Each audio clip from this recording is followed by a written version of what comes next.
Hello and welcome to another episode of the Force Diet Podcast. Wherever, whenever, and however you may be listening, we are honored that you joined us. We've got a jam-packed episode in store for you today. We're going to be breaking down our experiences at Star Wars Celebration. We're now about a week removed from that, so go over some of the panels we got to experience, some of the craziness that was the Celebration store, as well as some of the other cool stuff we saw while we were there. And then we are now 3 weeks into Kenobi, with episode 4 dropping here in a couple days. So we're going to talk about the first half of season 1. Perhaps there's a season 2. We'll talk about that in a bit. But yeah, a lot of stuff in store today. So sit back and relax. This is where the fun begins.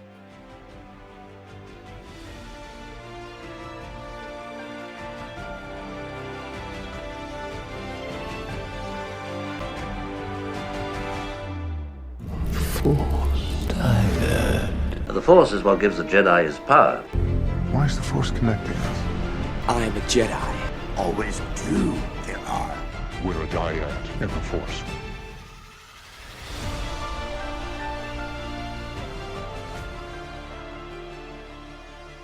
And welcome to the Force Dyad. Man, your cue was terrible. I blame your cue. Crushed it. Shall we try it again? No. What? That's fine, right? I mean, Episode 29. It's been a while since we recorded. it has been a little bit. No, I think I did just fine. Just give me the 10 and move on. Crushed it. Jedi John here, as always, with the co-host with the mostest over there, Obi Sean. Hi, everyone. Oh man. Yeah, I'm just excited to be back potting again. Yes. It's been too long. I mean, we've seen a lot of each other, but not in front of the mics. So, Well, and you added on to your celebration trip, so it's. I mean, I don't even know how you're still upright. After the extension that you guys put on. It was a rough one from Anaheim to Orlando, and then 3 days of volleyball, and then Disney World on top of it. A lot of fun, a lot of walking. My body hated me, but I'm still standing. Well, that's good. I'm glad you made it here, so that we can record this episode. Yeah. Lots to talk about. It's going to be a jam-packed episode. Breakdown celebration. It was my first celebration, so get to talk a bit about that, and then Kenobi breakdown. Or Kenobi discussion. I don't know that we're going to break down anything. I think it's been broken down enough. I mean, at least the first 2 episodes. The third one, I mean, it's also had its day at this point. It's been 5 days since it's been out. So right. Episode 4 happens in a couple days. Not even 24 hours. It's 3 a.m. on 3 a.m. Wednesday morning or something like that. I'm not going to be up for that. 36 hours from now, less than that. So excited, very excited to see episode 4. Yeah. But yeah, so man, Star Wars celebration. Just want to dive right into it. Let's do it. All right. I mean, I don't even know really. I guess we'll start at the beginning. I'll start. Right? Yeah, at the very beginning. The year was 1988, Chesterfield, Missouri. There it is. I was born. No. And ever since that day, I've been looking forward to Celebration Anaheim 2022. Yes, I knew it from that day that I would be a Star Wars fan. No, I guess first questions first for me. Like, it was your first con, your first celebration, that is, and I just want your first initial thoughts walking through those doors, because you weren't there to open the day. You got a little late start, and that's okay. I did get a late start. But like when you first walked in the doors and made it to the show floor, I mean, you don't even have to make it to the show floor, and you see cosplays, obviously. So, what were some of those? Yeah, walking up the drive. Yeah. So I came in the main entrance, which there were some side entrances, whatever. So you kind of got food truck row and the fountains, and so you've got people already. This was around 11:15-ish. Tons of people already taking photos with their cosplay. I mean, you're already seeing really excellent costumes. It was a little light on the cosplay, I think. Thursday. Yeah, Thursday's the lowest day. Yeah. But yeah, walking in. So I walked in Hall B, which was the vendor exhibit, or I walked in between A and B, which was between the celebration stage queue and the food court, and then the vendor exhibit, like the exhibit hall. So it was cool. Like, walking in right away was really cool. But it wasn't until we got down to Hall D where they had the giant TIE fighter, they had the Celebration Life stage, all the 501st groups and Rebel Legion groups were there. That was and they had costumes, like movie prop costumes there. That was when it was like, oh wow, like this feels like a Star Wars convention, because exhibitor row, I mean, you've got you've got your Funko booths, your Citizen Watch booths, Box Lunch, the Bandai booth, they had a bunch of amazing new figures on display. Same thing with Sideshow and whatnot. So it was, it wasn't I didn't feel overwhelmed at all, but it was one of those where it was like, I'm here, right? And my family had to kind of adjust our schedule a bit. We had to come out a day later, move the flights around and all that stuff. But it was just cool to be there. I felt lucky, or felt grateful to be there. And so seeing kind of the excitement, the initial first day excitement of everyone walking around, and and that actually carried through the weekend. It was just, in a way, kind of felt at home, right? Like, as I said to my wife when we were sitting there waiting for our flight, it was like, I'm going to be with my people. And so, everyone's got similar likes, perhaps similar dislikes, but everyone's there to enjoy Star Wars. Some people are there to enjoy the panels, others are there to enjoy the cosplay, others are there to just enjoy all the merchandise. And swag yeah. trades. Yeah, like Keith, TK, was all about the swag trading. And there's lots of it. Tons of it. He was like on some sort of patch scavenger hunt over the course of, I think, a couple days. And so, yeah, it was just trying to find superlatives. There's just so many things. I mean, literally, you could be a fan of anything that has to do with Star Wars, and you'll find a person there. And it's not just a person. It's a group of people that care about the exact same stuff you do. And when I say a group of people, I think they finally came out and said there was 65,000 people that showed up to Celebration this year. I'm talking about 1,000 people care about something exactly like you do. And when you find 1,000 people that care, you're going to run to them a lot. So it's just really, outside of just saying, it's just a magical time to be in one fandom and walk into a room and everyone's there for the same thing. It's a different feeling than going to just another generic Comic-Con. One of the things I've really enjoyed is post-con, seeing, within the Facebook groups, everyone posting, hey, if you saw pictures, or, if you got pictures with us in our different cosplays, and you're like, oh, I saw that person. Kind of even the post-con joy that there is surrounding all of the camaraderie, shared, taking pictures. And that's the thing too. People are so gracious with, hey, can I take a picture? Hey, can we get a picture together? Everyone is so welcoming, more or less, to that. And that's another thing too, is everyone's so proud to show off what they've done, what they've put so much time and effort into.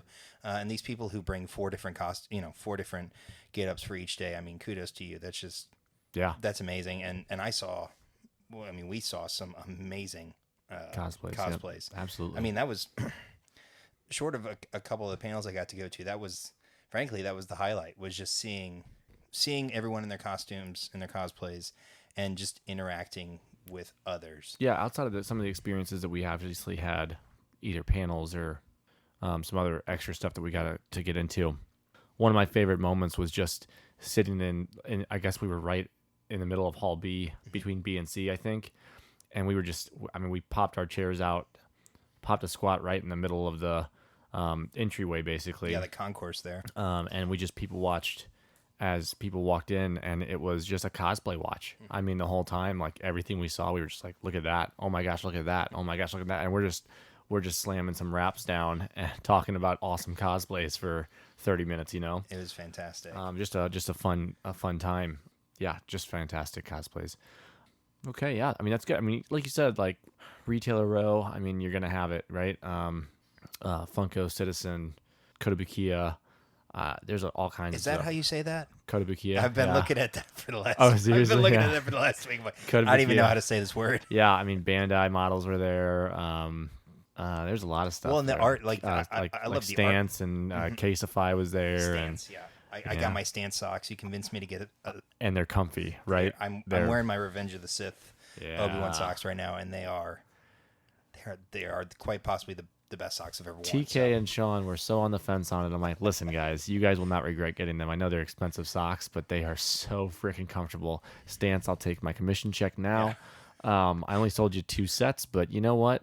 I mean, it was the box set. They'll send you a Plo Koon pin. Oh, perfect. There you go. You can I need more Plo Koon. Have a Plo Koon pin. Anyway, but it was a lot of fun. And pin trading. I am not into the pins. That's not my game. But I had a nice friend that is, and it was an adventure for me to collect all these pins for him. And even though I wasn't super into it, it gave me one more thing to kind of look out for while I was doing everything else. And so, and working some of the trade groups that I was in and stuff like that, it just made it a little more immersive for me, just because even when I wasn't at the con, I was like making deals to meet up with people the next day. And then I'm like, oh gosh, I gotta get over there right now, guys. Sorry, like I gotta get this pin. I got a bolt. I gotta get this. I got this Han. I gotta get. I know. Well, and I even helped out with we were just sitting outside of the Celebration store one afternoon, and somebody walked up to talk with somebody else about, hey, I got this pin. You know, do you want to trade this pin? And I overheard them say they had a Ray pin, and I'm just like, psst, they have a Ray pin you're after.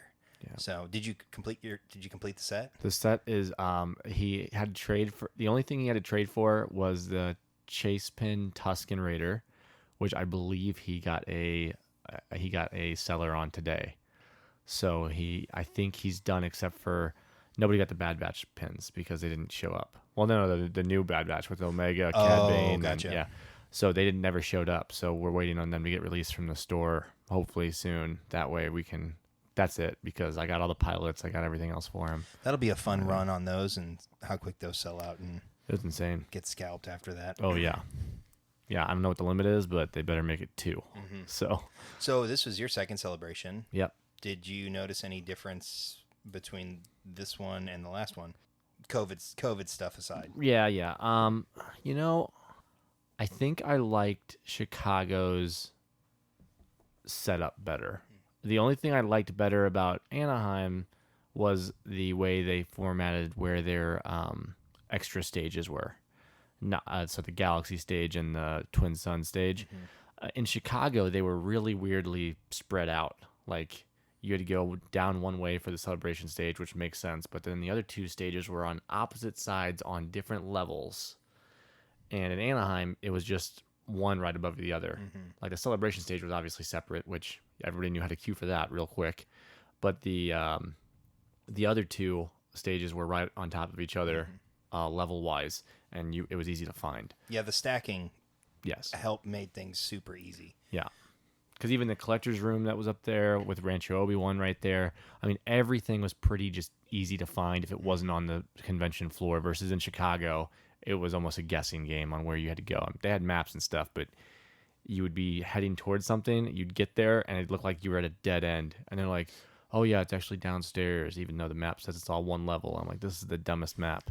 So, anyway, but that's my gripe with Chicago. But the show floor in Chicago, I felt like had a better feel to it. Could be because it didn't feel as spread out, so it was more condensed. So it felt like there was something going on no matter where you were at in the floor. Versus in Anaheim, due to the spacing, probably some of it was probably COVID related, was the spacing.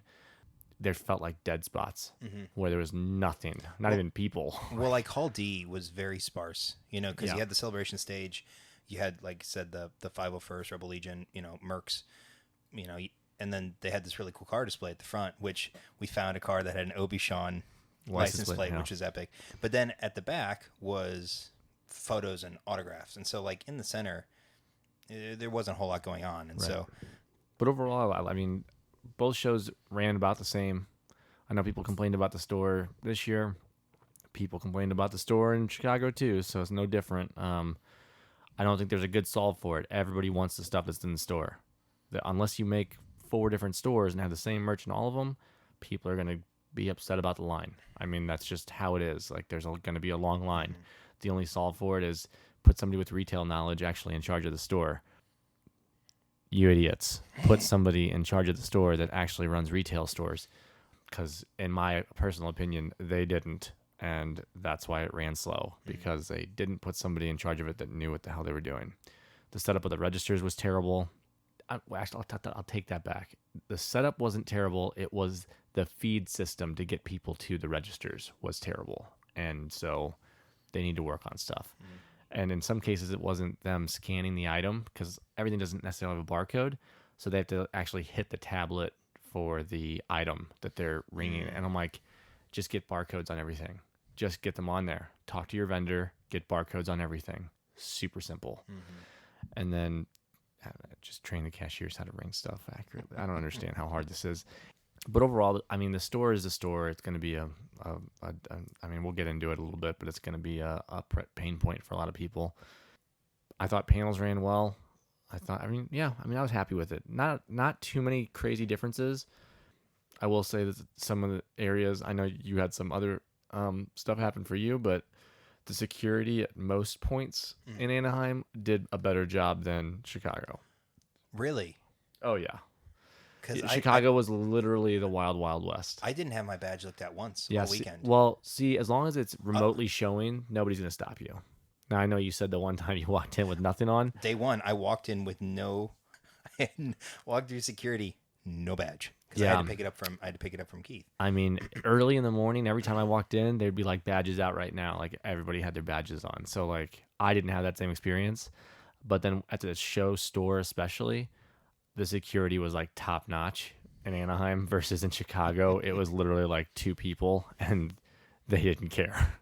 But it did seem like they really cared about what was going on, especially inside the stores where they have thousands upon thousands of dollars of merch. So making sure people are being taken care of in there orderly and safely is really important. Well, and you managed to score last minute Jedi Master VIP badge. As in morning of the first day. Right. Yeah. Because you were in the queue for the main entry, right? And like you were back alley dealing. Oh yeah. To get a Jedi Master. Yeah. Master. I left my queue to go because I had the celebration stage that morning. So I was going to the celebration stage that morning no matter what. And then because that's right, because you sniped a QR code from somebody. Yeah. That's right. Yeah. You lucky duck. I know. So I sniped that, and then I went to, I found somebody online real quick, and I'm like, oh yeah, if you still got it, I'll take it. So, a shout out to my buddy there. And it worked too. Like, and it worked. Yeah. You know, that was, yes. I mean, you used it. There you go, to get into every morning panel. Yeah. You used it to help me get into the High Republic panel Thursday afternoon. Yeah. You obviously used it to get into the store. Like that thing pays for itself. Yeah, I will 7 times over. Like I got VIP myself in Chicago, and at this point, I will pay the premium if I have to. I'm going any celebration I go to. I'm getting VIP. It solves so many headaches that I do not have to worry about. Well, and so talking about the panels, I mean, the first panel was the Lucasfilm panel, which you got to go to. I mean, now we've seen, obviously, the information has trickled out since then. So in the moment for you, what was the coolest thing you saw in the panel? I I remember everything I saw in that panel. I should have reviewed my pictures, which they yelled at us for many times. I think, honestly, something that'll probably never happen again for me is getting to see John Williams perform live. It had never happened before, and I didn't expect it there, but he came on, and it was a surprise for sure. And it was a very special moment to watch him. On the things went up, and the orchestra pulled out, and it was John Williams walking down the stage to get into the composer stand, and it was just everybody was losing their mind. So really, really cool moment in there. Well, and then Harrison Ford came walked out too for Indiana Jones. Indiana Jones was getting promoted because it was all Lucasfilm stuff. So, and then it was very exciting to see Willow also come out. So getting whatever it is. Warwick came out. They said he wasn't coming or whatever, and then you hear his voice in the background. He just popped up. I'm like, oh, look at that. I saw the highlights, and I'm like, oh, it's Warwick. I mean, he was the moderator at Celebration in in Chicago, so I saw him a lot on stage there, and he's just a very entertaining guy. Like he's just a really cool entertainer. So, but yeah, no, it was a lot of fun. That first panel, I mean, that's like I said, those are moments that I'm gonna take with me forever. Like because I will most likely never be able to see him composing it, or not compose, but conducting again. Yeah, and then the big surprise out of that panel was the ability to see the Obi-Wan premiere that night. Yeah, yeah. Because I saw Hayden, Kathleen, and Ewan were on stage, and they were going over some stuff, and they showed us a quick sneak peek of something, and then they're like, obviously everybody wants more, and they're like, I don't think we brought anything else, but we are gonna bring you back tonight to watch the premiere, the world premiere of it, and so that was really cool, because we've never we've never walked the red carpet before. Yeah, and you managed to somehow snag 2 of those wristbands, because well, I don't know how, but I'm glad you did, because then we got to do some back alley surgery to get it off your wrist and onto mine. But I have 2 wrists. That's how I got 2 wristbands. That's right. Well, and it has something to do with, like you said, certain things weren't being checked. Yeah, some of it's good timing. Some of it's catching the right person. Some of there's a lot of factors. But so I apologize if somebody didn't get their seat, but I wanted my best man over there. So with me. Well, and that was funny. It was a cool moment. Because we're wandering, Keith and I are wandering around the droid builders area, which, by the way, was amazing. I think they said there was like 170 different droids in there. Tons of R2s. I saw a couple AZ3s, which were amazing.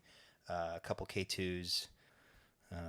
Hollow table with a few pit droids sitting around it. But yeah, you call Keith and you're like, hey, want to go to the Obi-Wan premiere? And I was just like, me? Yeah. Me? So that was, before we get to that, I mean, I got to do the High Republic panel that afternoon, which was awesome. You didn't go to the meeting or the meeting with the Emperor, right? No, I think we missed it because we got Mando. Oh, that's right. We did the Mando experience. Yeah, we got the Mando experience day one also because it got announced during the Lucasfilm. So Jon Favreau, Dave Filoni came out and said that we got to see a quick sneak peek for Mando, which we got an additional trailer, longer trailer on Saturday morning during the Mando Plus panel. But they announced that they brought down a ton of props, and when they said a ton of props, I'm like, oh, that's cool. Like this should be fun to walk through, And they're like, yeah, but it was all from Mando and Book of Boba, and I'm just like, yeah, that'll be fun to see like the armor in person and stuff like that. But oh my god, amazing! What an amazing display that they put on for fans there, and thank goodness we got the lottery the first day because it was impossible getting the next 3. I feel so bad for everyone who tried to get in Friday, Saturday, and Sunday because, I mean, literally I think it went live at 9, and by 9:05, almost all the big panels and the Mando experience were booked up with the light speed. Yeah, because we tried to get our wives on Friday to go to the Mando experience, and 3 of us were on our phones, and none of us ended up getting through to get the reservation for them. And I felt really bad because that would have been just a cool moment because seeing some of that stuff in person, they've all seen it at least, whether or not they care about it like we do is a different story. But they would have enjoyed it. And seeing that Naboo starfighter. The N1 starfighter was amazing, and I didn't even see that Grogu was in the bubble to begin with, and then until we had walked around the whole room, and I was like, oh, Grogu's in there. Yeah, it was pretty special. The whole room was special, and I can't even remotely. I mean, not that I know them personally, but like to thank Favreau and Filoni for even bringing that stuff out of whatever storage it's in, safe and sound, to bring it in front of all these fans. Very, very special. So yeah, my favorite part, I mean, that whole main room, I mean, you had the Rancor, and the Rancor head was the Rancor was really cool. You had the Tusken set up on one side of the wall, but I loved seeing the practical effects, the practical props, the animatronics for like the mayor, or not the mayor, but yeah, the mayor from Book of Boba, the Ithorian, right? Like they had his robotic frame. They had the sort of exploded view of Cad Bane's prosthetic. That how they put that together. How he put his head, face on head on, basically. Like just seeing those, like all the practical effects. Yeah, it's not all digital. Like, Incredible. Like the cockpit, like they had the Razor Crest cockpit. So freaking awesome. Which was awesome. With obviously an empty Mando suit sitting in there, a mannequin Mando suit in there. But and you take a picture of the knob, with the ball that Grogu plays with the whole time. And they had Ahsoka's outfit. They had Black Chrysanthemum's. Yeah, they had Black Chrysanthemum. They had Dark, Bo-Katan. They had Dark Troopers. They Yeah. had Moff Gideon's get up. I mean, they had everybody. Every character you've seen in Mando. It was awesome. And, I mean, they had everything. When they said they brought a ton of stuff, I was expecting a few of the weapons, some of the main characters, like getting to see some of that armor and stuff like that. But no, I mean, when I say they had every single character we've ever seen, I mean, they had everything. They had Frog Lady down there with the egg thing. Like, they had everything. That was something that, in hindsight, they should have found a way to make it like open.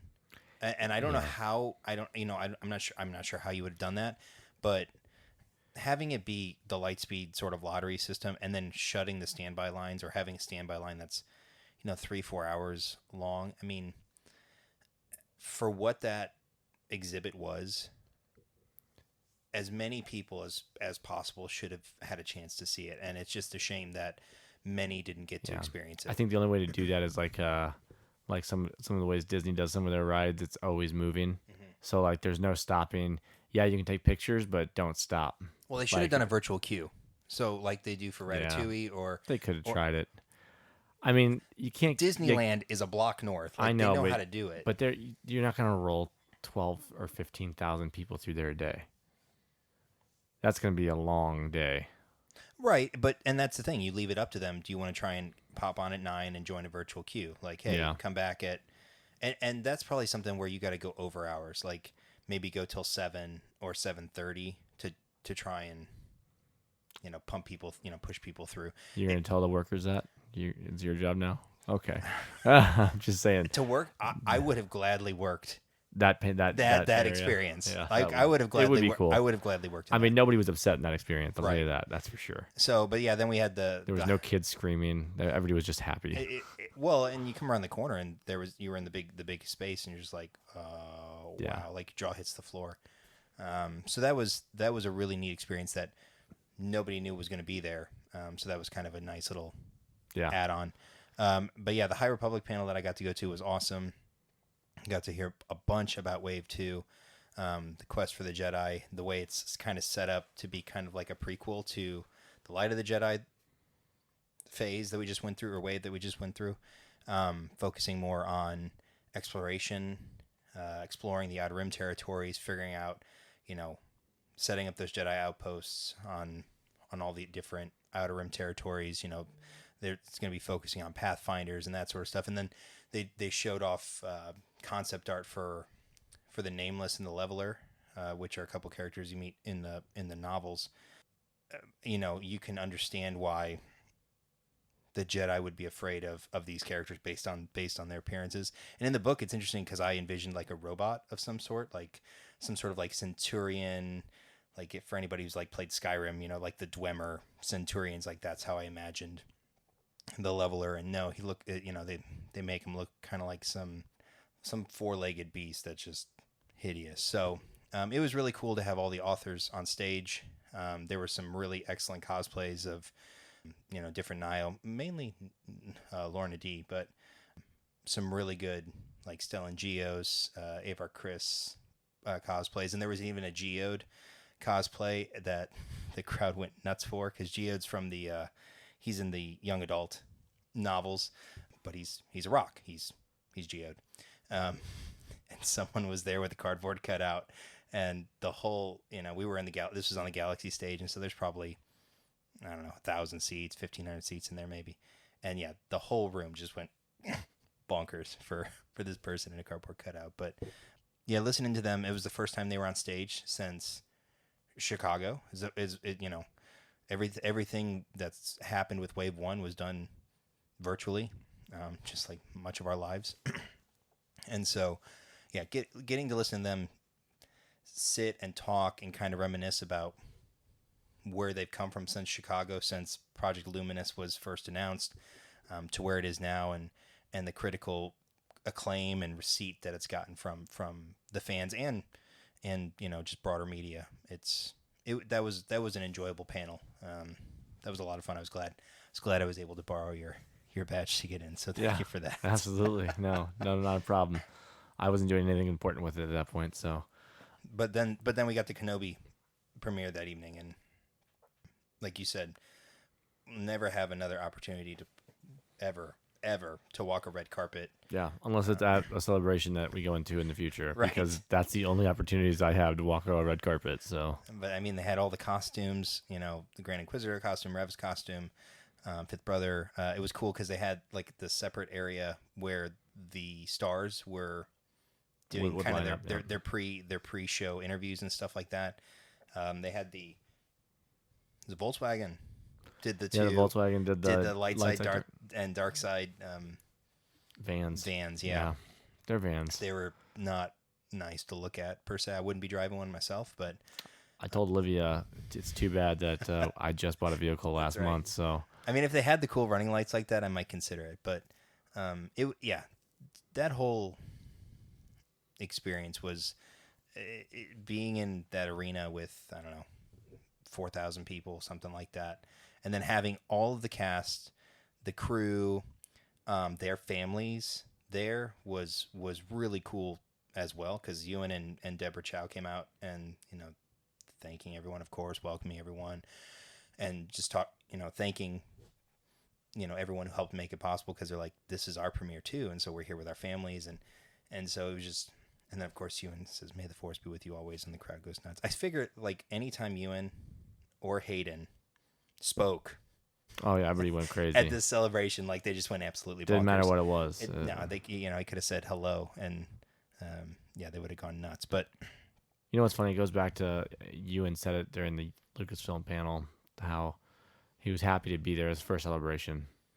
And the reception he was getting was great so far, and he really appreciated all the fans. And he's like, when I first portrayed Obi-Wan, this is not the reception I got. And there's a lot of chuckles in the room, and I just want to point out to Ewan and all those other fans out there that, like, the good thing is now is all these people in the room 20 years ago when you portrayed them for the first time were either 10 years old or within 5 years of 10 years old.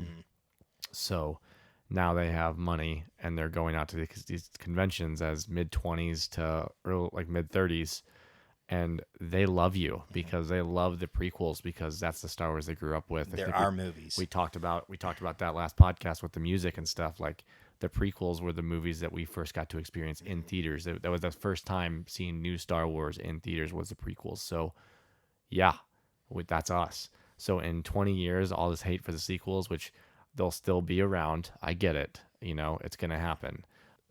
But there will be brand new 30-year-olds in that stage for the 20th anniversary of Force Awakens and 20th anniversary of a movie that I'll never name again. No, I'm kidding. There'll be 20th anniversaries for these movies, and their fans will be in the room.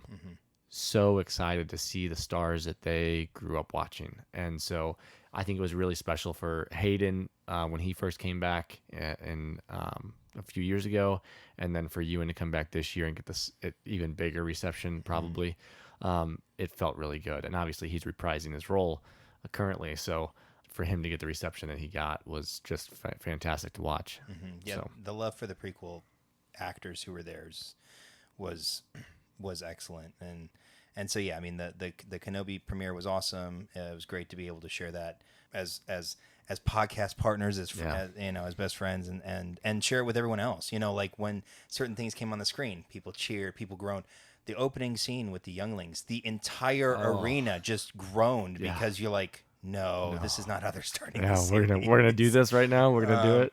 So, but the first time you see, Obi-Wan on screen, they went crazy, and at the end of episode 1, when his saber just kind of flashes, the whole arena erupted. So Yeah. that was really cool. Such a cool moment. Yeah. So And that was day one. That was day one. I think I told somebody that night, we could go home now and I would be 100% satisfied with my trip. Without question. We saw so much day one. It was so great. Oh man. Yeah. Then. Yeah, I had literally a John Williams, and then Harrison Ford was on stage for a brief second, and that was just cool to see. And then we did the Mando museum, I'll call it, and then we finished off with that experience at the end of the night. Like I was good. I was good. It was a heck of a first day, and so you're like, all right, how are they going to top it? And so Friday was, I guess, a bit more reserved. I mean, we went to the morning panel on Light and Magic, which was really cool. Yeah, but it's a cool documentary coming out on Disney Plus. If you're into that ILM beginnings, there's going to be some fun stories in there. I think listen to the panelists talk about it, who were all on the documentary. Also, it's going to be some fun stories in there. Yeah, it looks really awesome. It looks really cool. And then you went to stand in line for Funko, and I went to the Attack of the Clones panel. Yes, and we both I think we were both very successful in our venture. I mean, that panel was so much fun. Again, like you just said, 20 years later, I was 15 when, or I was 14 when Attack of the Clones came out, and it was, it's one of my favorite movies, even though, again, the writing's not the greatest. We all know that, but it's just a fun movie. And so they had Anthony Daniels, Doug Chiang, Tamora was there, Daniel Logan, Matt Wood, and John Knoll. I think it was John Knoll. Mm-hmm. And then Ashley Eckstein was moderating.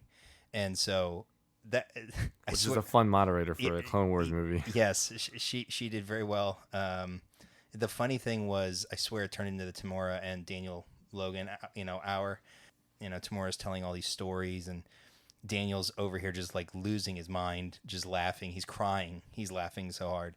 But, Tamora's telling the story about his first time on set with Ewan, and how he's like, Ewan came out and he was just so cool. And so I just tried to outcool him. He goes, I don't think I succeeded. It's tough to do. It is tough to do. And so it was cool listening to Doug Chiang talk about how they did, previs stuff, because it was the first film that shot 100% digitally, and Doug Chiang comes from, the OG form of storyboarding and doing all that stuff. And so, the question was like, how do you storyboard for an entirely digital film? And it was really cool to see kind of behind the scenes stuff of the preliminary shots of the like Republic gunships, how he designed those, and how they went through the design for the initial Phase 1 clones, and how those adapt, changing to the Phase 2, which was more like stormtroopery and stuff. So he gave some of that backstory on that, which was really cool to hear. And then Matt Wood gave some of the behind the scenes on the sound stuff they did at Skywalker Ranch, and just that behind the scenes stuff for me. And I'm sure many people who get to hear that stuff love it. And then the icing on, or the cherry on top, they were talking about the duels, the fights between Django and Ewan, and like, wouldn't it be cool if they were, here to talk about it? And then they brought out Ewan and Hayden, and the arena, of course, went bonkers. and so they sit down, and Ashley goes to ask Hayden his first question, and she's like, "Nice to meet you, Sky Guy." And the whole arena went nuts. And I think they were kind of going nuts before that, but kind of added to it. But the fun thing was listening to Ewan and Tamora try and recount the fight on Camino, because neither of them could. They're like, I just remember being really wet. And but the biggest thing I took away from it, the biggest story, was Ewan telling the story about the scene between him and Daniel on Camino when young Boba Fett meets Obi-Wan, and they're like, this, Ewan's like, the direction is Boba's supposed to look very suspiciously at Obi-Wan, and they do 10 or 12 takes, and they're not quite getting it, and they're like, we need you to look more suspicious. And so Ewan goes, I lean into Daniel, I bend down to him, I go, when I open this door, just pretend that I've let out a big fart. and he Daniel looks at him. He's like, no, just do it. And so that's the scene. Like, that's the shot they get is the door opens and he's just like, like, and it's like, oh, like that's those stories. They're hilarious in the moment. Everyone's laughing. Again, Daniel's losing his mind. So it was really neat that I was just able to jump in line for that panel and go and see that. Right. Because that was the one panel that day on Friday that I really, really wanted to get into. So that was neat. Yeah. And then we did Rancho Obi-Wan that afternoon. We did do Rancho Obi-Wan that afternoon. Which My kid cool. was throwing a fit in the middle of it, so I was getting a little frustrated. But we did get through it. It was really awesome. They were doing it was all Boba, Boba and Mandalorian. From Boba to I think it was from Boba Fett to Bo-Katan. Bo-Katan, yeah. So it was very, very, very cool. Obviously, everything Boba Fett was in the room. And then we got a lot of modern stuff with all the Mandalorian stuff, the Clone Wars stuff for Bo-Katan, and a lot of fun.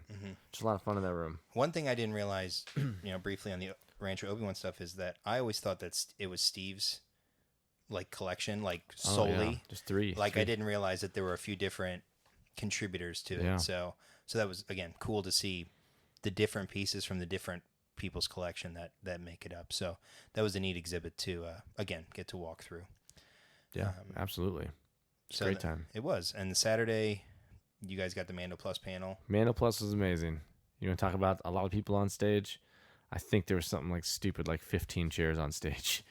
The first two guys out, obviously Favreau and Filoni, came out, and everybody loses their mind for them.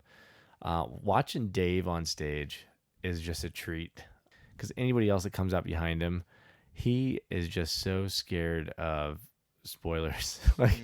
He is just like, don't ask him any questions. like looked right at the eye, just don't ask him any questions either. Or like, I'll tell you one thing, and the Dave's just like, oh God, he covers his face, and everyone just starts laughing. And he's like, it's gonna come out next year. And then Dave's like, very good, very good. It was a lot of fun though. I mean, Carl Weathers came out, Emily Swallow, Katie Sackhoff. I'm gonna butcher their names, but so I'm not gonna try. But both of the stunt guys Pedro was there, but both the stunt guys that also play Mando were also there. Very cool. They brought out Grogu at the very end. Tamora came out, did a haka for us. That was freaking awesome. Man, it was just a cool panel. Rick Fuyama. I'm gonna mess that name up too. He was one of the directors. He's actually EP now. So he's got EP on Mando season 3. Oh, nice. With them. So really cool stuff. Good promotion there, because I think he does some great work. And then they brought out the surprise of the panel. Well, one of them was Rosario Dawson. She came out, and then she brought out a friend that's going to be in Ahsoka.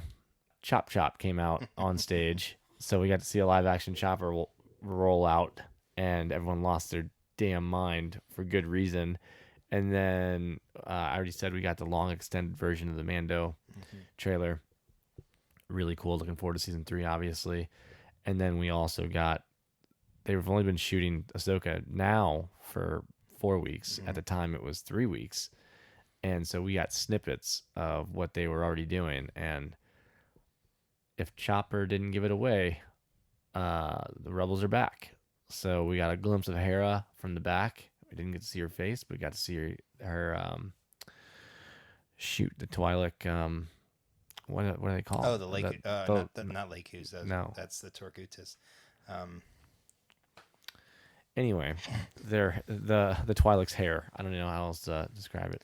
I'm sure there's a name for it. There is a name for it, and I keep wanting to say tendrils, and that is so wrong. Anyway, but then we got at the very end of the Ahsoka trailer, the last shot we got was Lake Hughes. Lake Hughes. Is it Lake Hughes? It's Lake Hughes.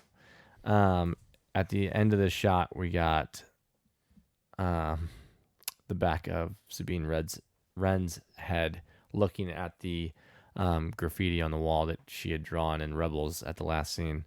So pretty crazy stuff. That's Natasha Bordizzo is Sabine Wren. Looking forward to it. And then she came out on stage, right?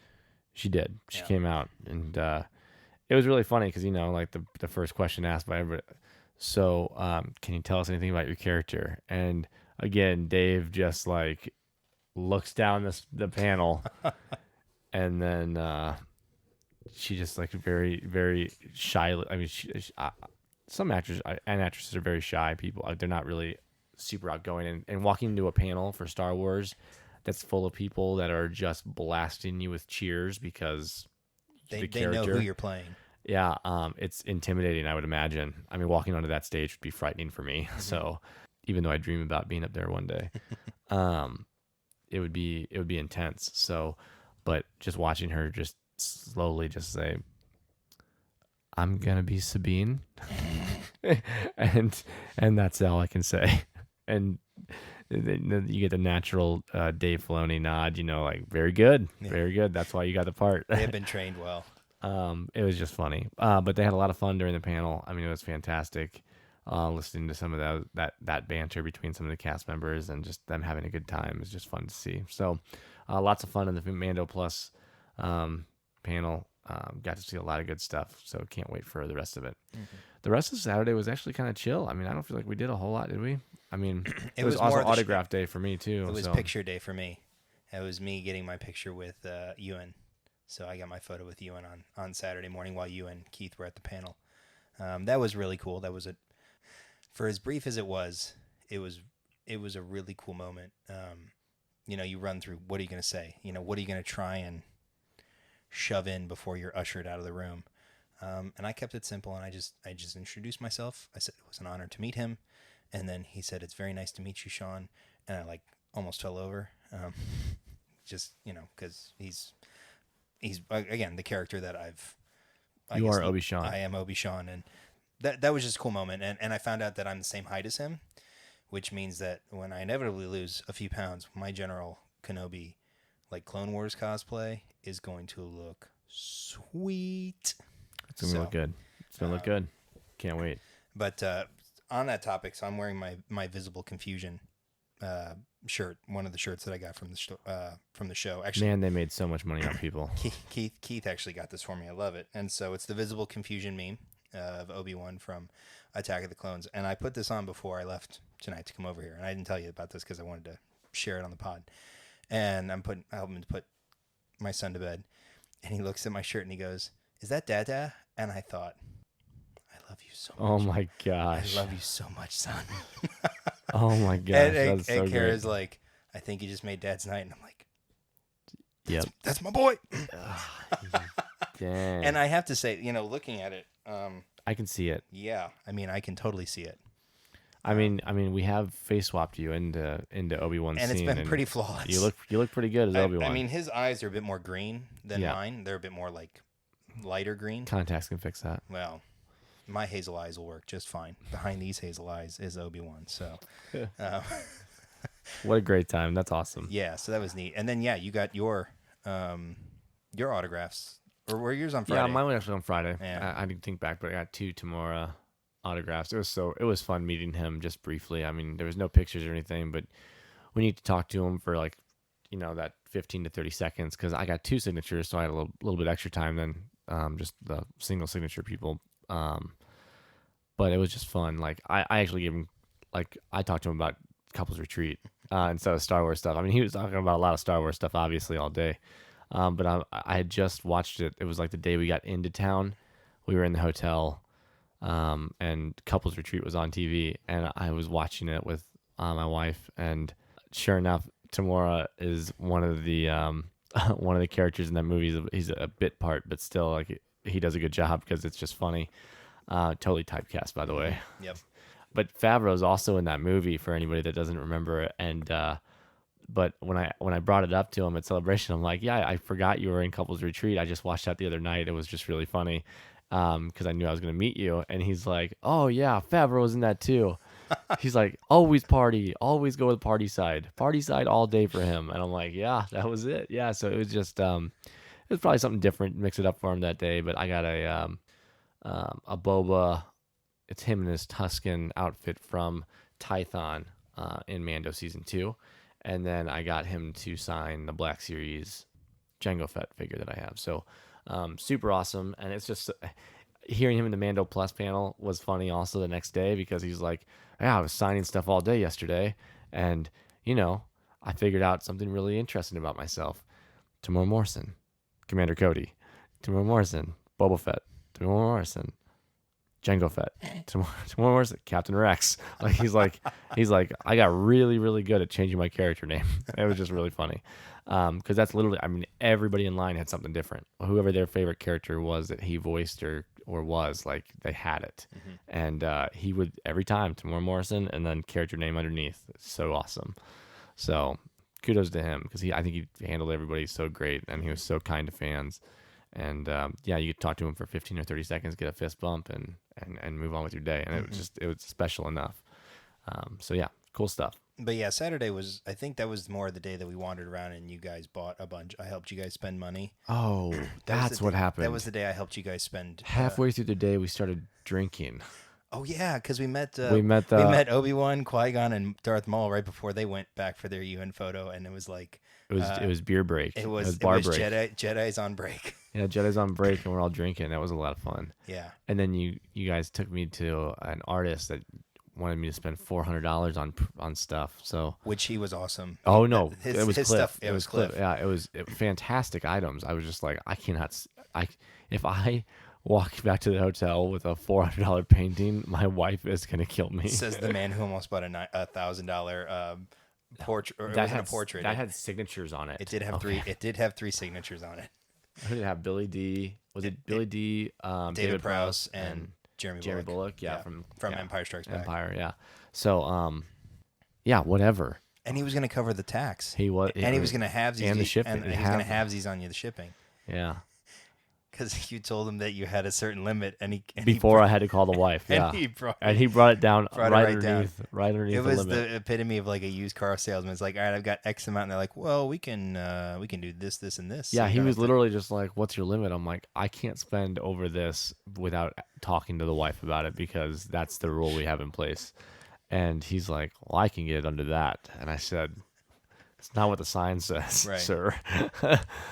So it was just a good time. It was fun haggling with some of the vendors too. A lot of the vendors were pretty cool. I saw my good buddy Scott over at his booth.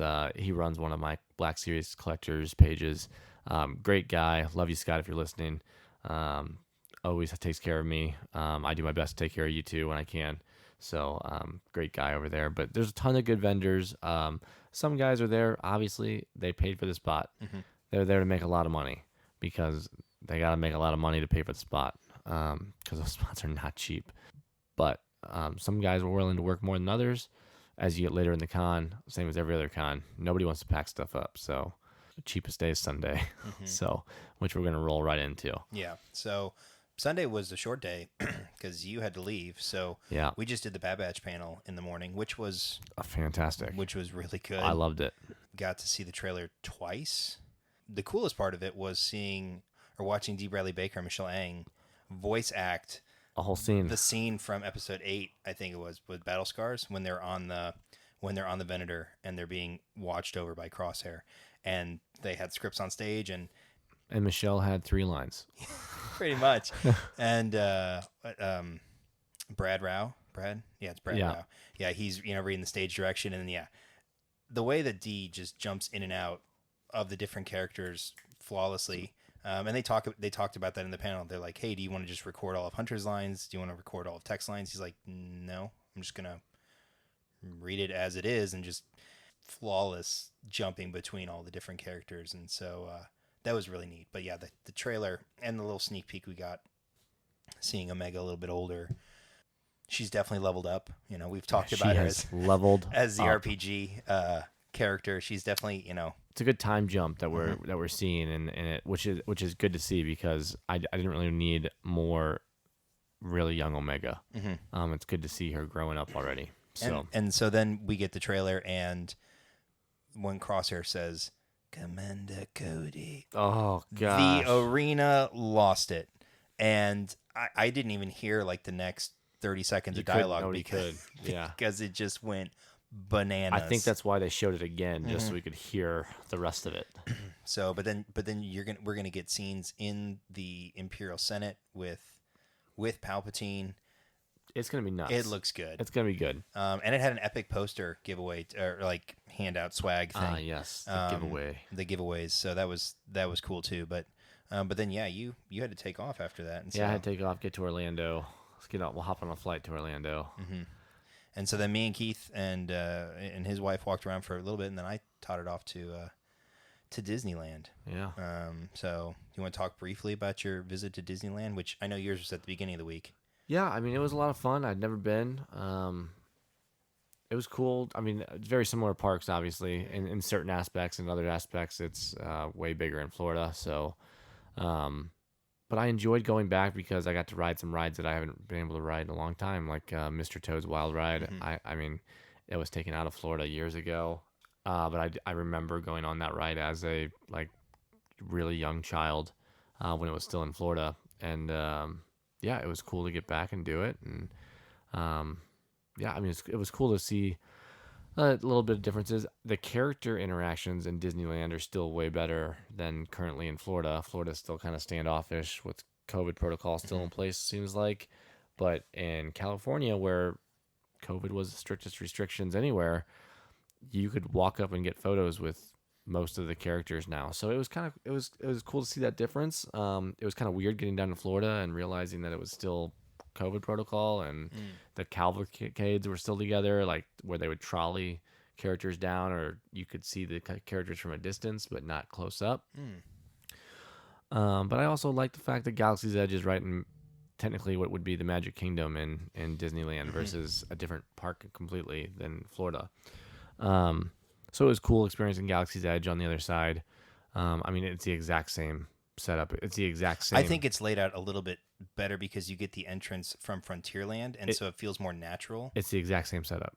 Oh, is it? They might have one extra entrance, but it's the exact same size and the exact same setup. You're right. Yeah, like the way it's laid out. Yeah. You're right. But I meant like, because in Hollywood Studios, right, you can come in from kind of like the Hollywood side, like the 50s. Because the Muppets area, you could walk in from the Muppets, or you can walk in from Toy Story Land. Right, and so neither of them really like blend well into Galaxy's Edge. Where like walking through Frontierland, right? You're in a west like kind of more. It helps the immersion a little bit more. Right, I agree with that. Like that's fair. But yeah, the world itself is set up the exact same. Shout out to our wives, who took the kids there multiple days and. I think they had an enjoyable time. Shout out to my wife who had a stomach bug pretty much the whole time and powered through it like a true champion. Yeah, my wife had a lot of fun. Yeah, it was a good time. I mean, overall though, still love Disney World. It was cool going over to California Adventure for half the time we were there that day. Got to ride the new web game thing it was Spider-Man. Oh, the web Spider-Man, like web slinger. The web slinger. Yeah, that was fun. It was fun because you actually, to shoot stuff, you know how like in the Toy Story Mania and stuff like that, you actually like have something to pull on or whatever. It's like the little gun. The web slingers, you're just using your arms. You're just going and shooting webs, and it's just fun. And then I went on the Guardians ride. Galactic Breakout. Yeah, it was really fun. Cosmic Breakout. It was fun. Before we went on that ride, Star-Lord and Gamora came out for the classic dance off in the front of it, which was kind of fun. 4 was just kind of hanging out, and then Gamora walked out, and he stopped, and he had a bottle in his hand. He looked straight up at Gamora and just dropped his bottle. It was like the most priceless thing ever because he just totally froze, and I was mad I didn't have my camera out because it was just a cool moment to watch, and Olivia just started dying laughing, and Gamora cracked a smile too because she was like, he's adorable. I'm like, get somebody, get some green alien, get you some Gamora. I tell you what, he is a flirt with all of the older ladies, so those blue eyes are gonna kill him, I think. So but it was fun to see him interact with the characters at Disney. He was scared to death of all the costumed characters, but it was fun. Gotcha.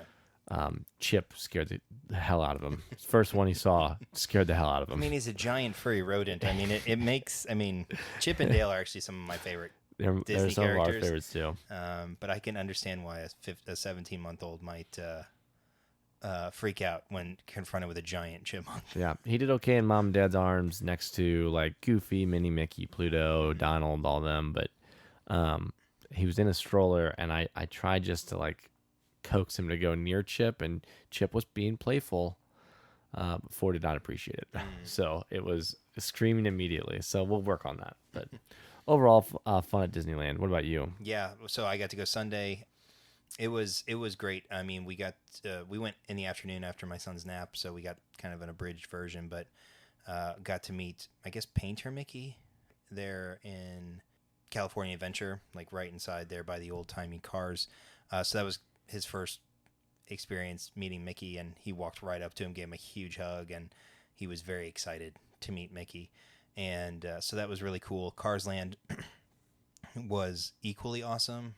My son loves cars, and they have a Mater and a Lightning that drive like I'm sure they're RC, or maybe they have a tiny person inside driving, a person inside driving them, but they swap out for character interactions every 30 minutes. So that was really cool. And the streetlight turn on at in Cars Land or in Radiator Springs when the sun goes down, they play the "Life Would Be a Dream," Shiboo, that song. Nice. And then each, so the Cozy Cone Motel turns on, then Luigi's Casa de la Tires turns on, and then Flo's turns on. And so like each one, like it does in the first movie, That's really cool. It lights up with all the neon. And so that was really neat too. And then we saw the light show over the Pixar Pier. Just by happenstance, we were eating over in the wharf area and come around the corner and they're singing A Whole New World. And we're like, or Part of Your World. It's like, what is this? And then we stood and watched a parade for the light show for 25 minutes. So that was neat. And then the Wednesday, we met up with you guys late that night and got to see the light parade. The Light parade was cool. That was neat. And then the light show on the castle. They didn't have fireworks. They don't do fireworks every night there, but it was cool. And then it was a lot of fun just being there with the family, getting to experience that with my that was my son's first visit to any Disney park. So that was really neat. And then the highlight was the Saturday we were at the convention. The kids went to, the wives went to Disneyland, and it was the first day that Boba Fett was in Galaxy's Edge. I guess they announced it the Friday at the Disney panel.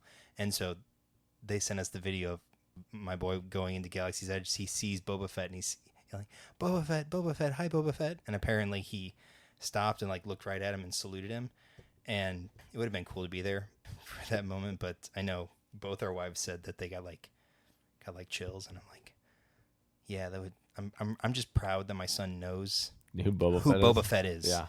He knows who Darth Vader is. He knows who Luke Skywalker. I've been playing the Lego game.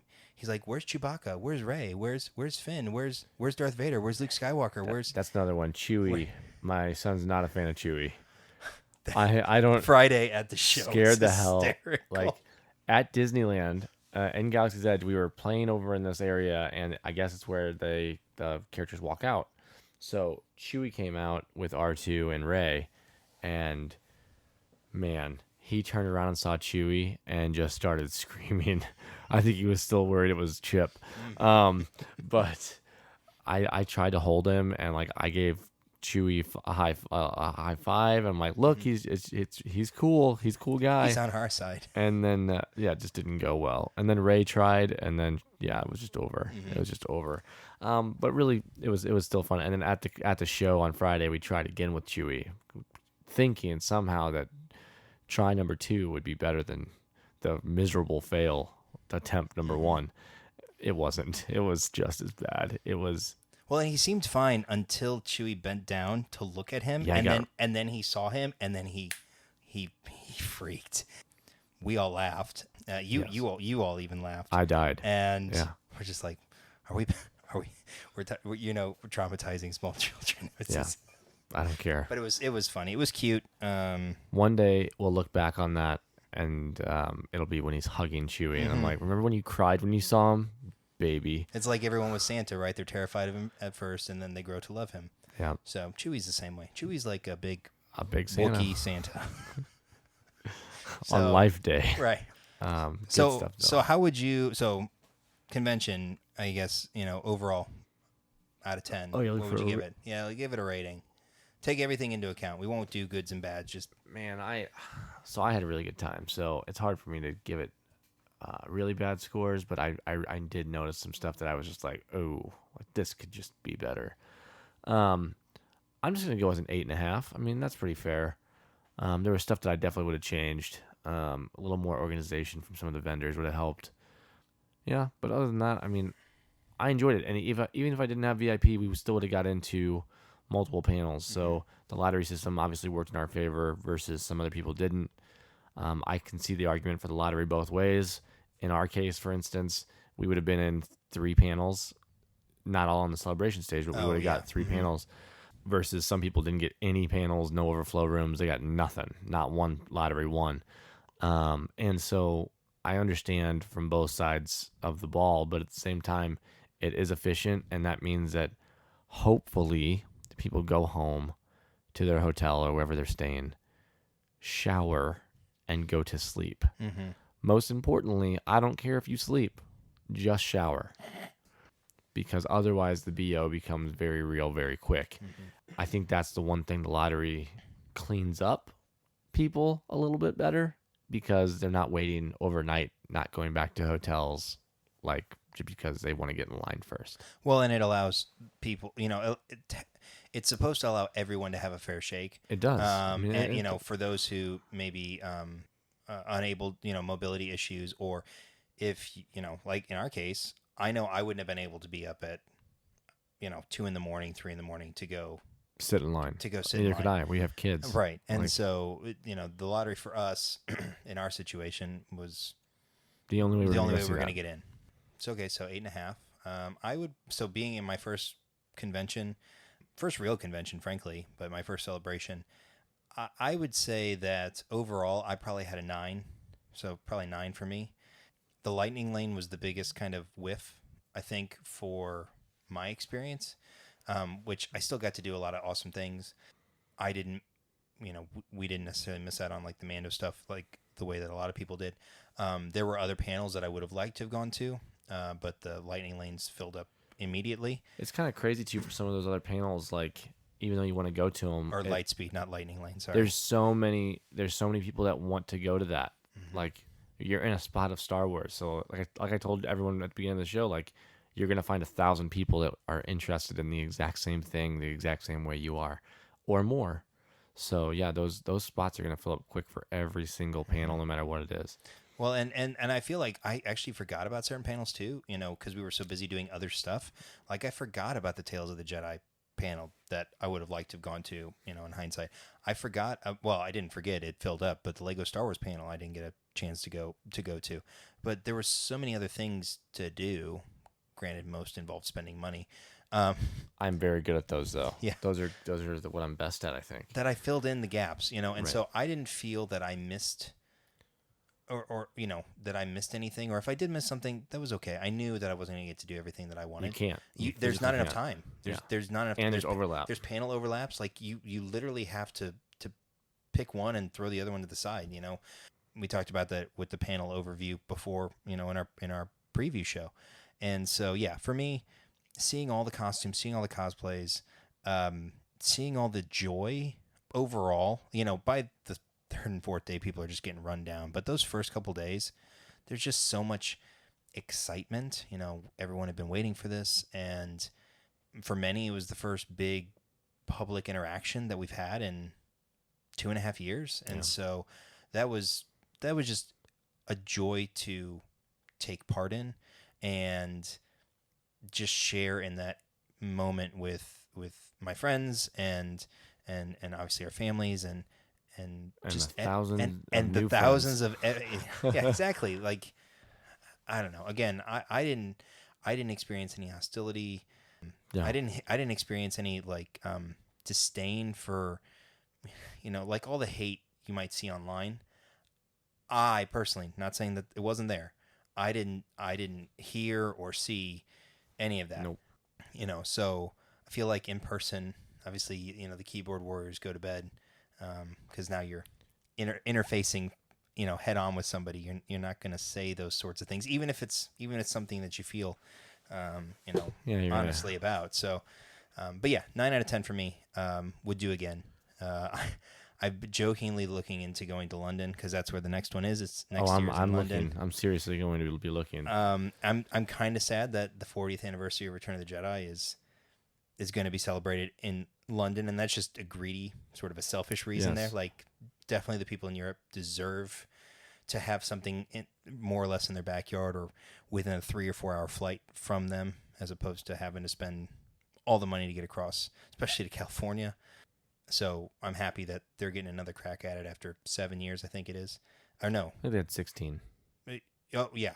15 was in Anaheim. Yeah, 16. So 7 years. Because it was the lead up to Rogue One, I think. So, 9 out of 10 would do again.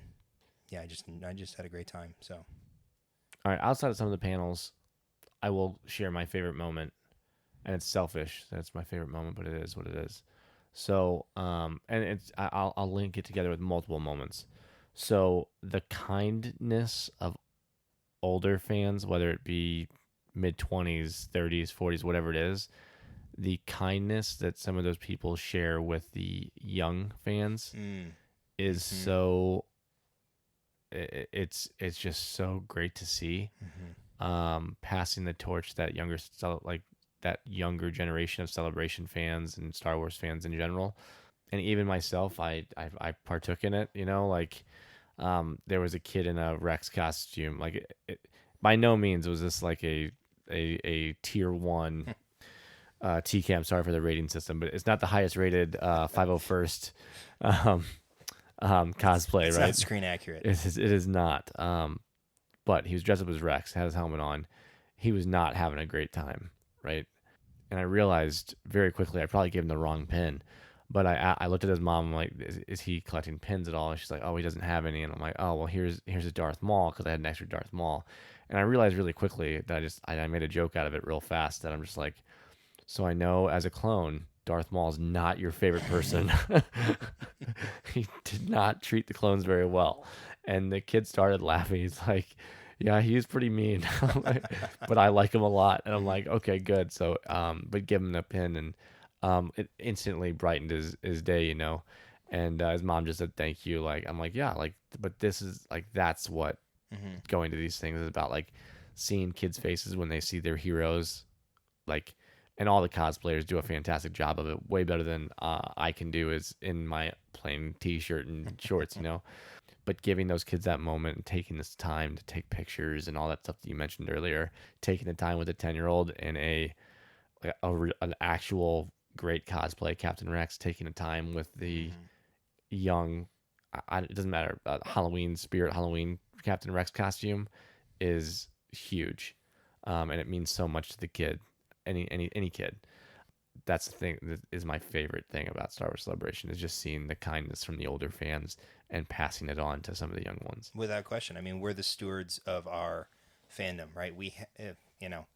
It's our job to share it with the younger fans. And so I saw a number of instances like that where people had decorated up like strollers or wagons or push car. I saw this TIE bomber set up. I saw that, which was incredible, and was it a stroller or a wagon? I think remember. It was more of like a wagon. It was still awesome, but though. Yeah, it was for this little girl, and the dad's pushing her around in this giant TIE bomber. It looked awesome, and I walked by. I'm like, that is fantastic. But yeah, you see all these little Jedi running around, the little stormtroopers. I think I saw a couple, mini Vaders. That's what it's for. Like, that's what it's about, is seeing their joy. Obviously everybody else is enjoying it, but to see the joy on a kid's face or on a younger fan's face, that's what it's all about. You just smile because it makes you happy, because they're enjoying it so much. It's the same thing if you go to like Disneyland, right, and you see the kids enjoying it, right? So I totally agree that those moments are the ones that you don't see pictures of, you don't get media press of, but that's what makes these conventions, special. Right. Yeah. Absolutely. So But yeah, anything really bad that you saw that you're like, man, they should have fixed it? the only thing I was missing, I actually saw something on Facebook about it today because you had mentioned it in the preview about how, you know, if you don't make it into a panel, you can usually see it on the TVs. And I walked into the convention hall. I'm like, No, there were no TVs. no TVs. No TVs. So It's definitely different than Chicago. Something that Chicago did very well. so that, I mean, again, I think, frankly, it probably helped with flow because otherwise you're going to end up with like pods of people just parked watching TVs. But I think it's something they could have done in Hall D where they had so much space. I mean, you have the Celebration live stage, but you only have a handful of TVs there. So, like, if they had expanded that out, like, I don't know, back or something like that to just give more viewing space to the people who could not, you know, get into those panels for one reason or another, that would have been nice. But the biggest hang up, like I said, for me was the light speed setup. I kind of already talked about that.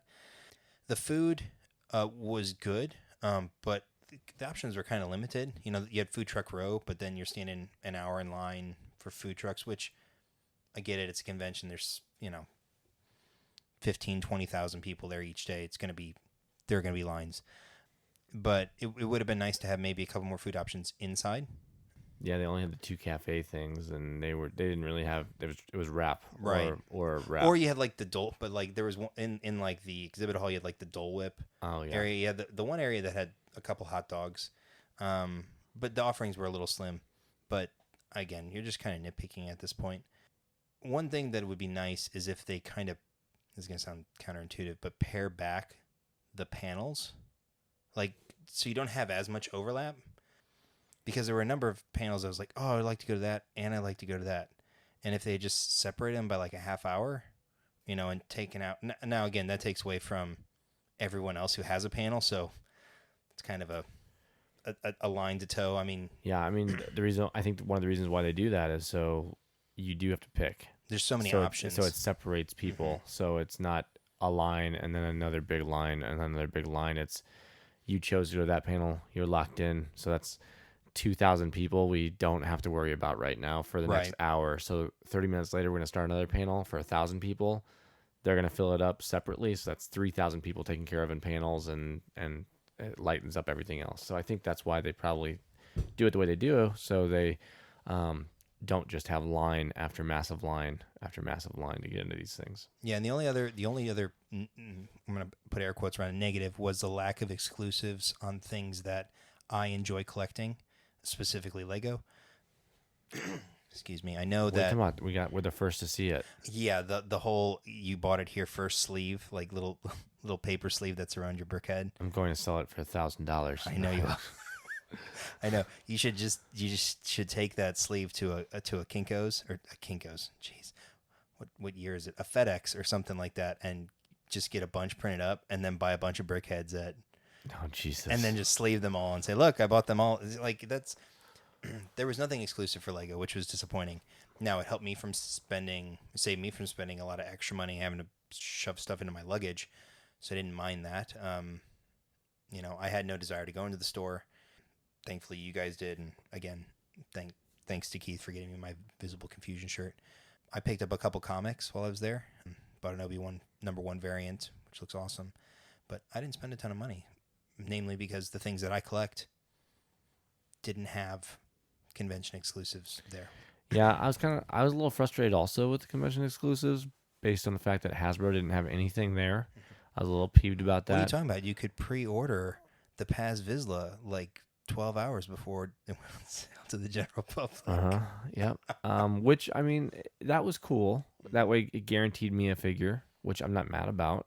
At the same time, I'm just like, I could have had like 3 in hand probably at the show, and it helped me a lot more right now, which I also understand that even if they did have them already made, they're on a boat somewhere, and they won't be shoring up for a while. Just like the Funko ones. That didn't make it to the show. Yeah, 2 different Funkos did not make it to the show. So I did find out that Celebration exclusive stickers went out to people that bought them off the Funko site. Because, I mean, they sold them, so send them out. It is what it is. Yeah. It's frustrating that I didn't get a Luke soda out of the deal, but it is what it is. I think you got enough Diamond Grogu's to make up for the lack of Luke Soda Pops. Well, those are for the local collectors, so you're welcome. Pop group locally here. There's a couple going up for there. But yeah, like I had a good time. Funko booth was a lot of fun. It always is. But yeah, I mean, one thing I would like to just change is all the people complaining about people shouting directions at them. There's a lot of people there shouting directions because they get paid to shout directions. So if someone, it doesn't matter if it's one person or 10 people, are not following directions, they're going to shout again. And they wouldn't be shouting some of the directions if things hadn't happened the previous day. Oh, you mean where staff was basically mauled in Yeah. the store for it? It was like Keith described it as like Black Friday, where you got people trampling others and like ripping stuff off carts as it's coming out of the back. Sunday, they had a girl up front, and I think she was doing a fine job, personally. I mean, she was very clear with her directions, because Saturday, whatever incident happened on Saturday at the store, it changed the way we queued for the store on Sunday. And it was the last day for the convention. So something happened on Saturday, and they were not having it anymore. So we queued. We didn't even get to go in the first set of doors to get to where the queues are. Like, we were not even in the hallway for that. We were back where the division from the actual convention center was to this separate building. I know you know what I'm talking about. Sorry for those at home that don't exactly have a grasp on what it is, but there's a set of doors that they didn't even let you pass the doors. Disconnects the store queue area from the main convention hall area. Yep. And so they wouldn't even let us in that hallway to walk towards the store. Oh, wow. So there were people, number one, blocking the up escalator. That's a problem.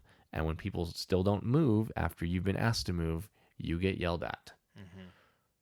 And then if you still don't move, she's going to yell directions at people coming up the escalators the entire time, so they hear her correctly and move to where she needs them to move, so that she doesn't have a situation where people are getting trampled because the escalator doesn't don't stop. Exactly. So you have to move. So her shouting directions over and over again is good for everybody, because no one's going to get hurt if everyone just follows the freaking direction. And a lot of people were like, oh, everyone was following directions. No, you weren't, because you were still right next to the escalator. You idiot. I have no sympathy for idiots. And obviously something happened in the store on Saturday. Otherwise, we would have queued like we did every other day. But something happened with the GA on Saturday. Didn't happen with the VIP line because we're in no rush and we're getting in first. So, like, no one's rushing the VIP line. But something happened with general admission and what was it, Lightspeed lane? Yeah, Lightspeed. I keep calling it Lightning Lane because of Disney, but it was either Lightspeed lane or it was the general admission that was trying to get in. But it was not good on Saturday, whatever happened. So, because it wasn't just that one girl. Like, there was a security guard blocking every door. Well, because I remember on Saturday, it was all full, but they were letting people still go in. Like, when you and Keith went back to get your stuff, I was surprised they were still letting people in because it was supposed to be closed for the day. Well, and the checkout line was packed. Without the VIP checkout queue, there's no way we would have checked out that day. Gotcha. That's the biggest thing, too. Like, there was no way we would have checked out if it was not for the VIP queue, because it had a separate line. Yeah, so the store left much to be desired. I mean, they had like 20 registers. So, like, I mean, that doesn't seem like enough. It's not. And, the other thing in the store that made me angry was they separated the pin lines. So the pin line, you had to get in a separate queue just to get your pins. And then you still had to go wait in line to go check out. So you had to wait in multiple lines inside the store. So instead of having the pins at the checkout counter, which would be smart, that way you're only in one line. Albeit slower, probably. It would be slower because people up there don't know most of them know what they're getting. Most of them do. But, like, for the average fan that doesn't know, it might slow it down a little bit. But at the same time, nobody had to wait in a whole second line just to get the pins, because that's what slowed a lot of people down too.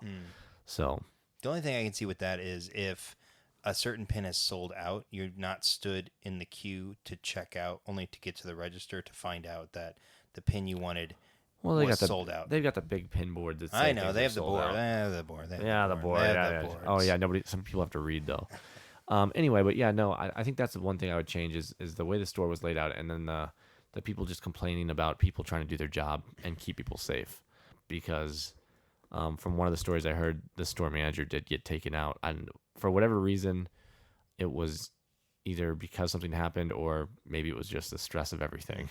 Then they collapsed, but they were taken out on a stretcher. So when stuff like that happens, yeah, they put in extra measures. So I'm sorry to those people that were complaining about that girl shouting directions and you had to hear her all morning because guess what? You weren't supposed to be up there yet. I'm sorry. Right. Literally the only people in the building were exhibitors and VIPs. Nobody else should have been up there.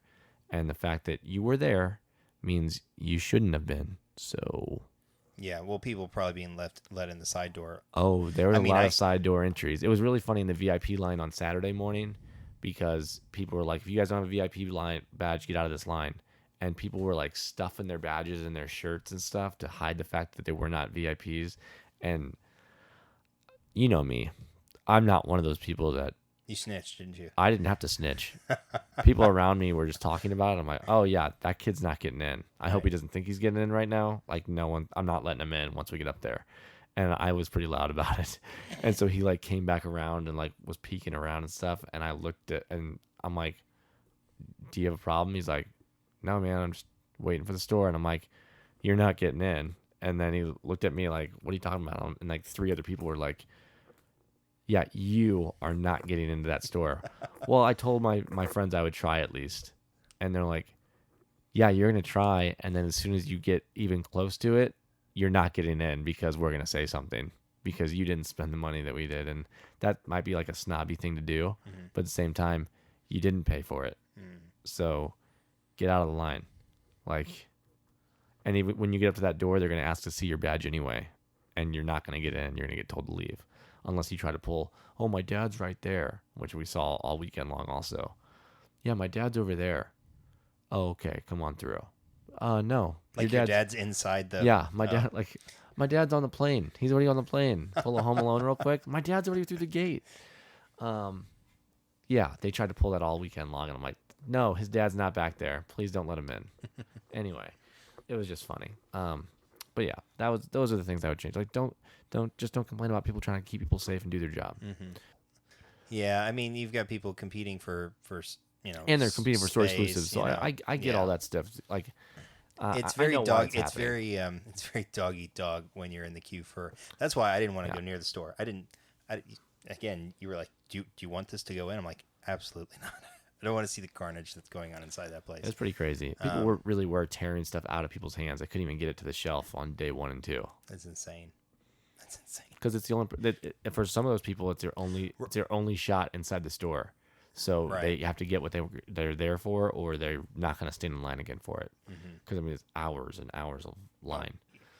Yeah, I mean, it's a lot of wasted time for a handful of items. All the goodies, in my opinion. All the goodies. But if that's important, if that was what you went for, like that's the thing. Some people go to these conventions, and that's what they're there for. They're there for the merch, and that's it. And if that's you, awesome. More power to you. Like I shared with you and Keith, as long as you guys are enjoying the convention the way you want to, it doesn't matter to me. There are things I want you to experience because I think that you're going to enjoy them, and that's just me trying to be a good friend. Like, I think you're really going to enjoy this. Go do it. But at the same time, if you're like, I'm going to go do this instead, I'd be like, okay, like, go enjoy it as long as you're happy because you spent your money to get here too. So you doing things the way I want you to does not make any sense because go enjoy it the way you want to enjoy it. So I think all 3 of us in our group really, really enjoyed it. So I agree. Very happy with it. So that was Celebration. Yeah. Hey, it's a good discussion. Hey, we again, good. I mean, it's a lot to unpack, and it was 4 days of our 4 days plus extra days at Disney. We didn't even talk about your trip to Orlando. I'm good. Yeah. I'm good. I'm spent. We'll so we'll pivot now to our discussion on Kenobi, first 3 episodes. I mean, first impressions. I'm very happy with it right now. There are things that I laugh about that seem childish to me, but at the end of the day, it's Star Wars is for kids. No, Not this series. this series is pretty dark. This series is not for kids. I actually really, really enjoy where they went with it in episode 3. It goes back to Boba and having Mando pop up in Boba, seeing some of the violence that we saw from Mando in that first scene that we get him in. I was just in shock and awe that I got to see that on screen on a Disney Plus TV show. Yep. And I wasn't joking when I said Disney Plus putting parental controls is going to be there for a reason. We're going to have some dark stuff start popping up. I hope there's a lot more dark Star Wars stuff. Because guess what? Darth Vader's a dark dude, and he does some dark stuff. And for those of you that have not seen episode 3 yet, stop listening. You should have stopped listening when I said we were getting into Obi-Wan, because I would have already spoiled it. We got Darth Vader, and his just merciless attack on that. It wasn't even a hallway scene, but he was walking down a corridor. It was better than the hallway scene, and I don't mean better as in like I loved seeing that. I mean, I loved seeing that Vader, peak Vader. Peak rage, anger. The hallway scene. I want to see Vader down comics come to life, where he ends up on a planet that he's not supposed to be on, doesn't want to be on, just murder fest. That's all I want to see from Vader. And we kind of got a glimpse of it, where he's dragging people out of their homes. That scene. Well, we'll go back to the beginning, but I was talking with my coworker today about, he's like, I've started watching Kenobi. I said, oh, have you watched, you're all caught up through the first 3 episodes. He goes, oh, no, I didn't know episode 3 came out. I said, oh, okay, so you watched the first 2. And he goes, yeah. I said, do not watch episode 3 with your daughter. And he goes, oh, really? Because she's really into the show. I said, yep. Yeah. I said, watch. How old is your daughter? She's, I think, 10. Oh yeah, no, I would not. And so I'm like, don't you watch it first, and then decide, and then you figure out how you're going to explain certain point. These when this happens, because I know my 3-year-old would go, Daddy, what did he just do? And I'd be like, just snapped his neck. He's just mean. He's just a bad man. He's just a mean man. And so I'm like, yeah, watch it. You watch it first, and then you decide whether or not you think it's appropriate for your daughter to see. And I said it's excellent in that they're showing what Vader is, like what he should be. And I said we've never seen Vader like this before. It's the meanest, cruelest form of Vader, and it's again what he should be. And so I know we jumped to episode 3 first, but it's the most fresh episode, I think. So I mean, episodes 1 and 2 were good. Like I said, they had those playful moments that I was just like, "Are you kidding me right now? Like, just grab the girl. We're done with the chase scene anyway." Well, no, and that's a fair critique. I mean, it's hard to depict. I said it before when we did the preview last episode. Like, it's hard to depict suspense or danger for characters that have to make it. Yeah. And those prolonged chase scenes, right? Yeah, they look kind of silly because let's face it, a 10-year-old's not going to run very fast, and so then you got to give the illusion that she has a chance to get away, sort of thing. So I mean, yeah, there are certain aspects where, like you said, it's a bit you giggle when you see it. Maybe you shouldn't be giggling. Or the laser field. He was struggling so bad to get around it, you couldn't walk. Just walk. But it was cool watching the stormtrooper get cut in half. That was, and you got the Wilhelm scream. Yes, we did. Yes, you kind of got so many good things in episode 3. Yes. Anyway, Mole Man. We should back up a little bit though, so we can. Reva's been a huge topic of discussion online. And yeah, I for both of us, the comments directed towards Moses, unacceptable. Yeah, it's kind of. I thought we were past this. Yeah, there's no place for that in the fandom. You can critique a character, you can critique writing, sure, whatever. But personal attacks against an actor or an actress, Just ridiculous. unacceptable. We've been through this already once. Multiple times. Yeah, I say once, but it's been multiple times. I mean, it's just sad to see. And hearing her and how much excitement she had during the panel and during the premiere when she got to speak just a little bit, like how excited she was to play the character and show off like her skill as an actress. It was saddening to see some of the comments made, and it's just ridiculous. Yeah. And that character is very angry. And She is. And I have a few things I want to talk about when we get to that. But, guys, just be nice. If you don't have anything nice to say, don't. It's the old adage. You're allowed to critique certain aspects, but you can't critique somebody based on how they look personal or attacks what they are. Yeah. No good. No bueno. Stay away from it. Yeah, no discrimination. Let's go, guys. Just be better. Be better. Yeah, Yes. Be better. So as far as the character, her character is concerned, a lot of anger, angst. I don't know, in a way, she reminds me at points like Anakin, like young Anakin, who's feels like they're more powerful than they're allowed to be, and they want more, and except in her case, she probably knows she should want more. But I was getting some, Jedi Knight Anakin vibes from Attack of the Clones, but more maybe into Revenge of the Sith. And I don't know if that's on purpose. I don't know if that's how she's just chosen to play the character. I do see some of the critiques and maybe how certain parts of dialogue are delivered. They don't seem as fluid, but that could also be part of the act. And again, we're 3 episodes in. We don't know the trajectory of this character. We don't know where this character is going to end up.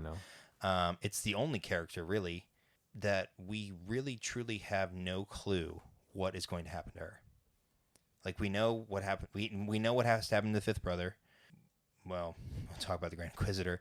We know what has to happen to Obi-Wan, Luke, Leia, etc. Like Vader. She and I guess Tala, the new character we just got, are the only characters right now that we have no clue where they're going.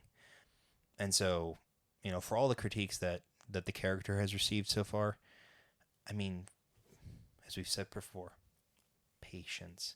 And there may be a method to... You're only halfway through here. And so... And I want to see some of her backstory. Yes. And that's the thing, too, like the theory that she may be one of the young Padawans, or the youngling at the beginning of episode 1. I'm not sure I buy that. And the reason why is because of what the Grand Inquisitor says to her in episode 2 about being, beneath them, from the gutter. And they're all former Jedi. So if she was a youngling, I don't see why. It wouldn't be from the gutter. I don't see that that being from the gutter or beneath. I mean, the Grand Inquisitor is a former Jedi Temple Guard, right? And so they would all be of the same cloth, more or less. And I just don't think that. I also think she would be too young, because presumably she's probably in the first scene, they're 9, 10 years old. So I mean, she would be 20 10 years later, yeah. And she would be a third sister. Maybe, probably not. So I don't know. I don't know if you buy that theory or not, but I'm not subscribing. I'm not to that sold theory. on that. No. Something definitely happened though for her. Yeah, and I really do hope that they explore it, because if she has all this anger towards Kenobi, like there's something that she feels like he wronged her in some way. So what that is, I have no idea. Hopefully, I told you originally. My first theory was that he was supposed to, she was in line to be his Padawan, and then Anakin popped up. That would be interesting. Yeah. Would he have been allowed, because he wasn't a Jedi Knight yet, so would he have been allowed to even start selecting a Padawan? Rules get a gray area there, Yeah, I mean, the opening scene the second scene in episode 1 where we get the Inquisitors on Tatooine, which is that supposed to be? Is that supposed to be Mos Eisley, or I is that believe supposed to be so. Anchorhead? I believe it's Because Tika says they smelled you coming from Anchorhead. I would guess that's Mos Eisley. Okay, but yeah, so we get the Inquisitors right away. You get the bar scene. Personally, I like how the Grand Inquisitor is portrayed. For all of the I don't care about his head. criticisms that were levied, I think Rupert Friend does a very good job of playing just a cold, calculated Inquisitor. Very robotic, very stiff, very precise in his movements and how he speaks, very slow. I actually like how his character was portrayed, is portrayed. I also think that's why what happened, because in our heads he's safe. Mm-hmm. So they did something to flip it. I think he's still alive, personally. So, quick trip to the back to tank there for him. Perhaps. I still don't know why they couldn't have two Puans. And they could. It's just with the dialogue between Vader and Reva about, if you do this, then you will be the new Grand Inquisitor. It's like what I've discussed before. It's just a rank. And so there's no reason why you couldn't have A different one. another one. Yeah. Now, I know a bunch of people have been pointing to, oh, well, look, he's been in 5 episodes, or he's credited in 5 episodes. They could just make that up too, like if he was actually dead. But spoiler alert. I already told them to stop listening. I suppose so. Yeah, this is gonna be pretty spoiler heavy. So, but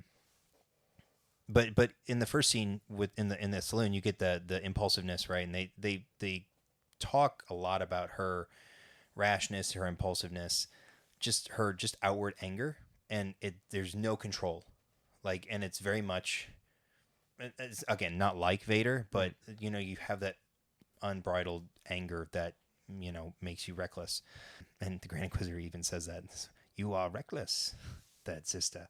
And so I don't know. I really hope that we get her backstory in this next episode, which I think now that she has Leia, which is very confusing. I don't know how that's going to work, but I really hope there's some the first part of this first episode is some sort of flashback to, what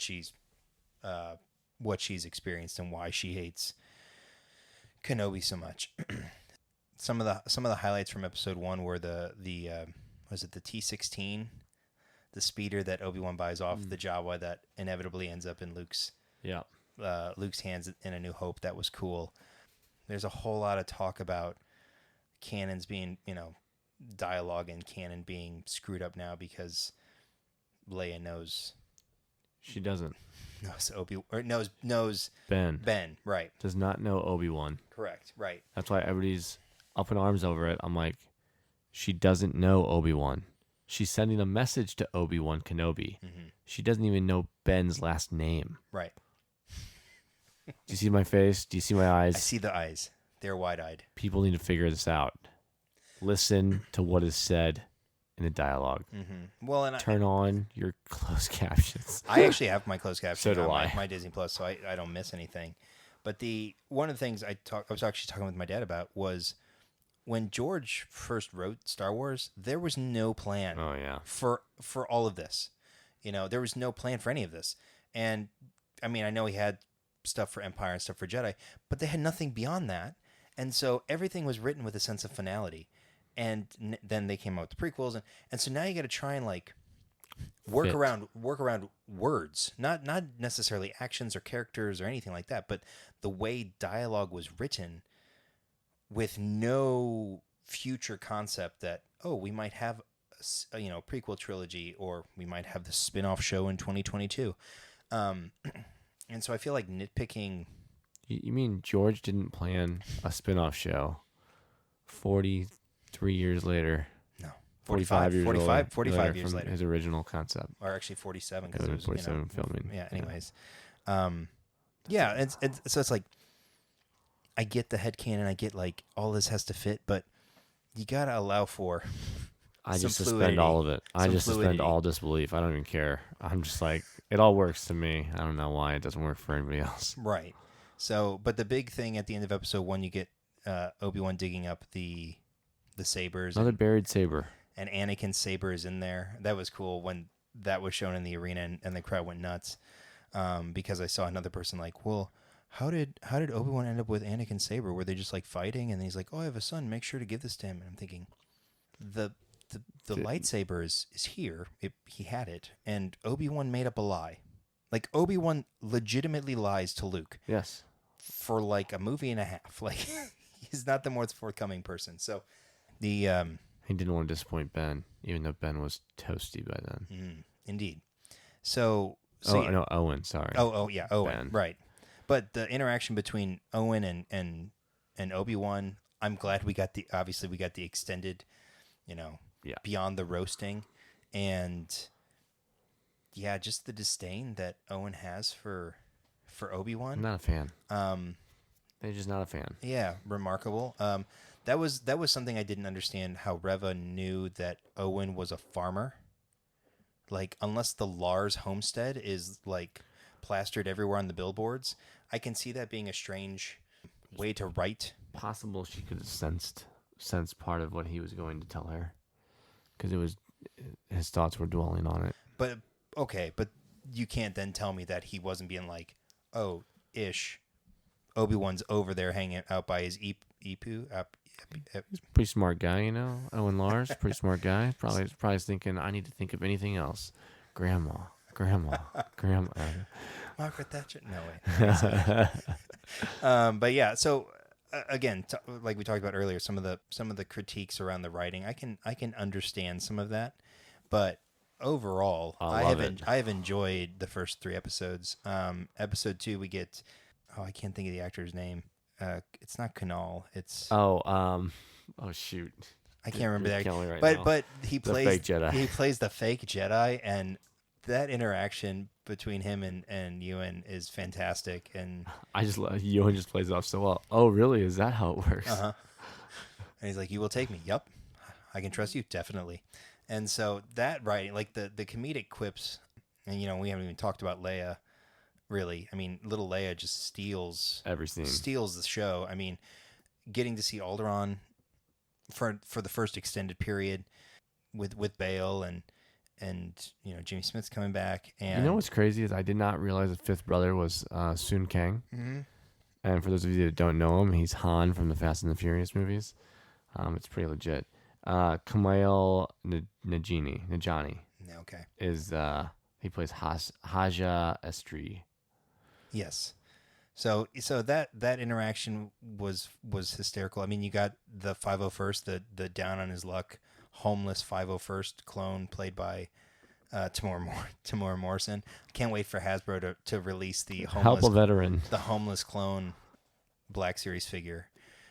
You know my favorite cameo though? Flea. Yes. Flea was so good as a space pirate. Flea is the kidnapper who had a difficult time chasing down little Leia. So, but I think, with her character, the way that it's Vivian, you got the... What's that? Oh, Vivian Blair. The way that she plays Leia is it's so good. I mean, she just, oddly enough, I saw people wishing her happy birthday. She just turned 10, and she is in this, she's in this iconic role as obviously the little version. She tells off her cousin at the at the political, glad handing event, which was hilarious. The memes following that were hilarious. Mm-hmm. The one where they changed the line to the future events of you can laugh while your cousin's getting burned alive or blown up by the Death Star or whatever. Yeah, some of the lines that were delivered, you're just like, that is not going to age well. And but those moments because you can see how much Leia is like her dad, but also very much like Padme, and obviously Obi-Wan's discussions with her about how it reminds me of. Have you seen all the stuff online about how everyone's like, they're adding points to make Obi-Wan feel like he was in love with Padme. I And saw that said, today, and I'm like, that's. I'm like, that you was guys, never heard. that's not what's happening. That's not what's happening. Did you guys watch Clone Wars? Did you guys? He had a true love. She's out there, not out there anymore. No, she wasn't. But yeah, It wasn't Padme, though. Yeah, the whole "Are you my real dad?" and he's like, no, but Oh, what if he would have said yes? Holy hell! that would have been awkward. but yeah, I mean, to kind of close that. Really retcon everything. Oh, jeez. To close that sort of thought, though, the interactions between the two of them, and even through the third episode, have been so good. And frankly, I knew that they had cast a young Leia, right? Just like everyone knew they cast a young Luke. I'm glad that we're getting not Luke, if that makes sense, because we've gotten we get so much Luke. You don't get much Leia. I don't know how they would have been able to build that in if it would have been Luke and Obi-Wan had to deal with Luke. Right. I don't know how they would have built that up. Yeah, because that would have been awkward because they can't know each other Not yet. yet. Because right? Luke definitely did not know him. He only knew him as Old Ben. Right. Kenobi. And he never seen him. He never met him. Yeah, he's right. a whole old hermit.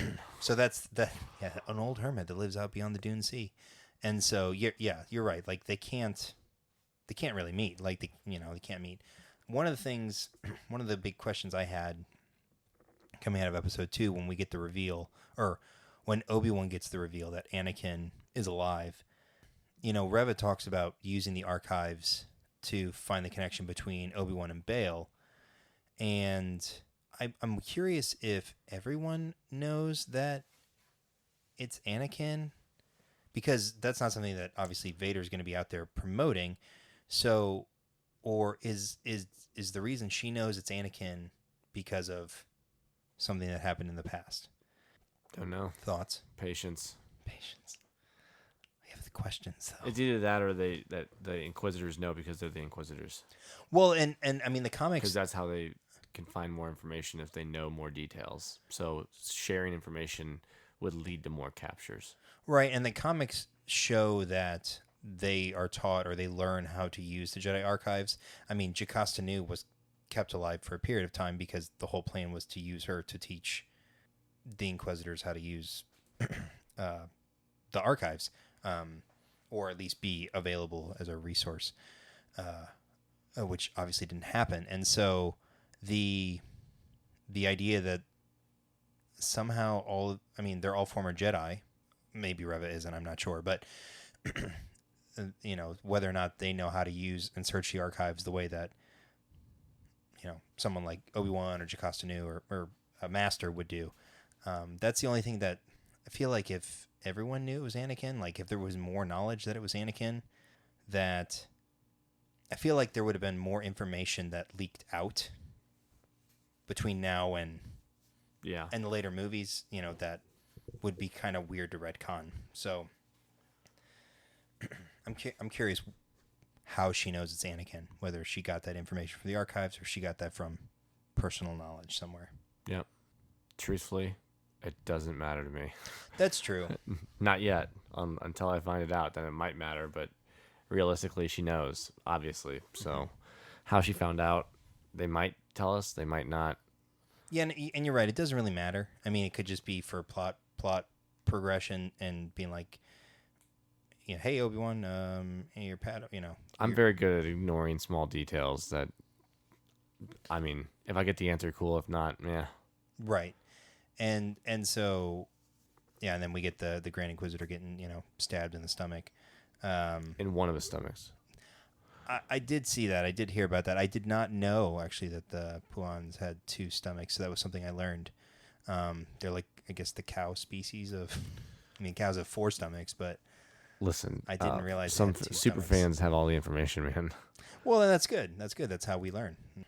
Yeah, I don't know what's going to happen with him. Yeah, we'll see. Patience. Because More at the beginning of patience. episode 3, he's dead. He's quote-unquote dead. Well, Vader thinks he's dead. Well, that's because he was reported dead. Right. So, yeah, the final scene, we talked about it already with Vader. I didn't notice it the first time until I watched it again this afternoon, that Obi-Wan like motions or he interacts with Vader through the Force right before Vader goes on his tirade through the town. And it's because, and it's almost like he starts doing that because he knows he's trying to goad Obi-Wan out.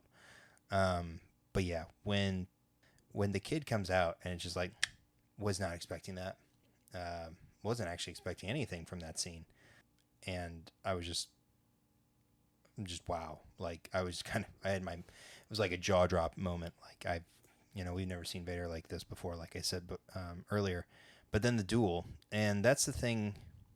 I personally loved the duel, the way that it was done, the way that it shows the weakness in Obi-Wan, and he's my favorite character. And I don't have a problem with the fact that he is shown as a completely shattered shell of his former self.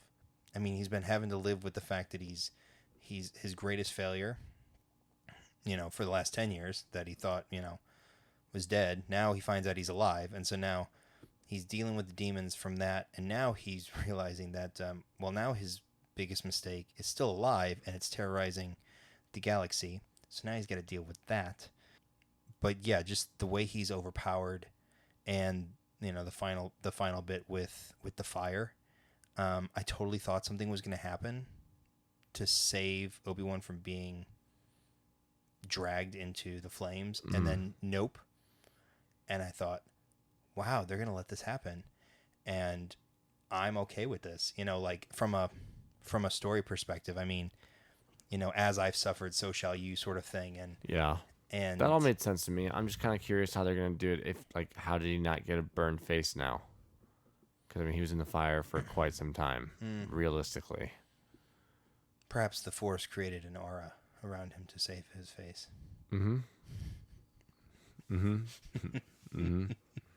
Okay. Okay, yeah, you can believe that, right? See, I already forgot it. Yeah, I already forgot it was an issue. but I just got to see Vader snap next. What'd you say? What else? What?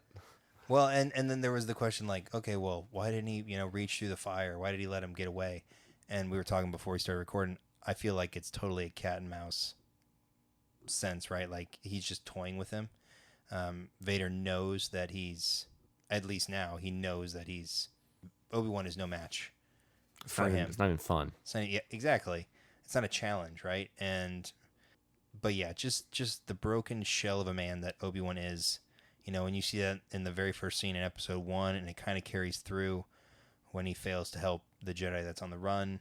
I mean, he is just broken, and his character should be broken. And I've seen people complain like, "Oh, they've nerfed him, they've character assassinated him, just like they did to Luke in The Last Jedi." I'm thinking, put yourself in that position where you're training someone, you're raising someone, they're like your son, or in this case your brother, and this happens and you feel like you failed them, and then you left them for dead on the plains of Mustafar, and then you find out 10 years later, after you've shut yourself off from everything you've ever known, that he's alive. And the thing that made me sad earlier in that episode was him trying to recount his family, and he couldn't. Like, he's like, I think I had a brother. I remember fleeting images of my mother and father. And it reminds you that for everything that we put into the Jedi Order, like, as being, good or whatever, like, they're taking children from their families at, like, 5 and 6, and then you never see them again. Like, you never see your family again. And it's just lonely, right? And I feel like you get that sense of loneliness shining through with Obi-Wan in these first three episodes, where, again, he's done nothing but sit in a cave trying to commune with his master. So I personally, being that he's my favorite character, I personally like what they've done so far with him. And I hope that this is the bottom of his character arc. Like, this is rock bottom, and he starts to get back to I think it has to be. Right. And he starts to climb back, or he starts to reconnect himself the way that Luke did, right? Luke had given it up, and then he came back to help Leia. Well, Ben's going to have to come back to help Leia. Right. And he's going to have to reconnect himself to save her. I think that's really where it's going. Is his reconnection to the Force? Now, I don't know how he keeps himself hidden after that. I don't really care about that. I don't. He'll figure it out. Because he's right? already made her float, right? I want to float. I've seen some memes about that too. It's like, Yeah. I want to float, and then they show the scene from The Last Jedi of her floating back in. But nevertheless, the hype that was around the show, I feel like at this point, I personally think that it's lived up to it. Yeah, it's done a good job. You know, the interactions between, like I said, Obi-Wan and little Leia have really stolen the show. Say it with me. Obi-Wan, Kenobi, little Leia show. It's like the Friends meme. Mm-hmm. So, but I'm excited to see what happens with her character the rest of the way. Obviously with Kenobi's character and how Vader ends up interacting with the Inquisitors, because I think we're getting a lot more interaction there. But I really hope we see more Vader like we saw in this last episode. Not necessarily snapping necks, but No, snapping necks. but just brute power, like strength, like brute strength. Like force choking somebody and then laser throw through the body. I'll take that. Saber throw. Mm-hmm. What did I say? Laser. Yeah, laser throw. Laser throw. It's late. It's getting late. It is. Here. It is late, but yeah, I mean, we've got 3 episodes for sure that we know of. I mean, there's been rumors of a second season being greenlit as a result of the reception on Disney Plus. I know Ewan McGregor teased 7, 8, 9, and 10 when he was on stage at the Celebration Live stage. I don't know if that was just a rouse for the crowd, or if it was because he ran off pretty quick after he said it. He's like, oh, maybe I shouldn't have said that. But I feel like 6 episodes is always too few for something like this. And so I would not be surprised if there's a second season of like 6 episodes, seeing as how like Andor's getting 24 now. I was just about to say we skipped Andor earlier, but Andor's coming and they're already greenlit for part 2, so to speak. So first season's 12, second season or second part is 12. Yeah. It takes you right up to Rogue One, which is going to be great. But yeah, I mean, obviously a lot of good stuff coming on Disney Plus down the pipeline. As we've said multiple times, we're very spoiled as Star Wars fans, and I think sometimes we get a bit greedy with what we expect sometimes, and that's fine to want the best out of your shows. But again, as we said, some of the criticisms of the Kenobi show so far,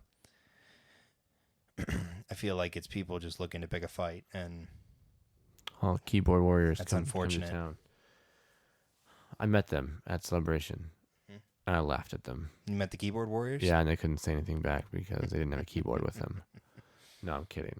All positive experiences at Celebration. So, boy, I think that wraps it for the night. We did our giveaways. We did. Winners have been contacted. Thank you all for listening, for entering, for playing along. I'm going to try and get those sent out either this week, or I'm actually out of town next week, so maybe the week after. But fear not, your prints will be in the mail soon, and once those are sent out, you'll be contacted. Shout out to, I know you're going to Comic-Con here in about a month. And so on that topic, if you're into Marvel, DC, video games, TV, The Boys, I know on Amazon just picked back up. Make sure to so good too. Make sure to check out our friends over at the Galactic Dads podcast at Galactic Dads, pretty much everywhere. You can find them on all the podcast platforms. It is getting late. It's getting late, and my tongue's getting a little tied, but. Yeah, be sure to check them out. I know they're going to be going deep diving into The Boys here, I'm sure, in an upcoming episode. So, and I think there may be a mashup or a crossover episode with them here. It'll be coming soon. Yeah, maybe towards the end of the month. So keep an eye out for that. So, but with that, I think we're going to bring the show to a close. And I want to thank you all for listening, for tuning in. And for Jedi John, I'm Obi Sean. And until next time. May the Force be with you.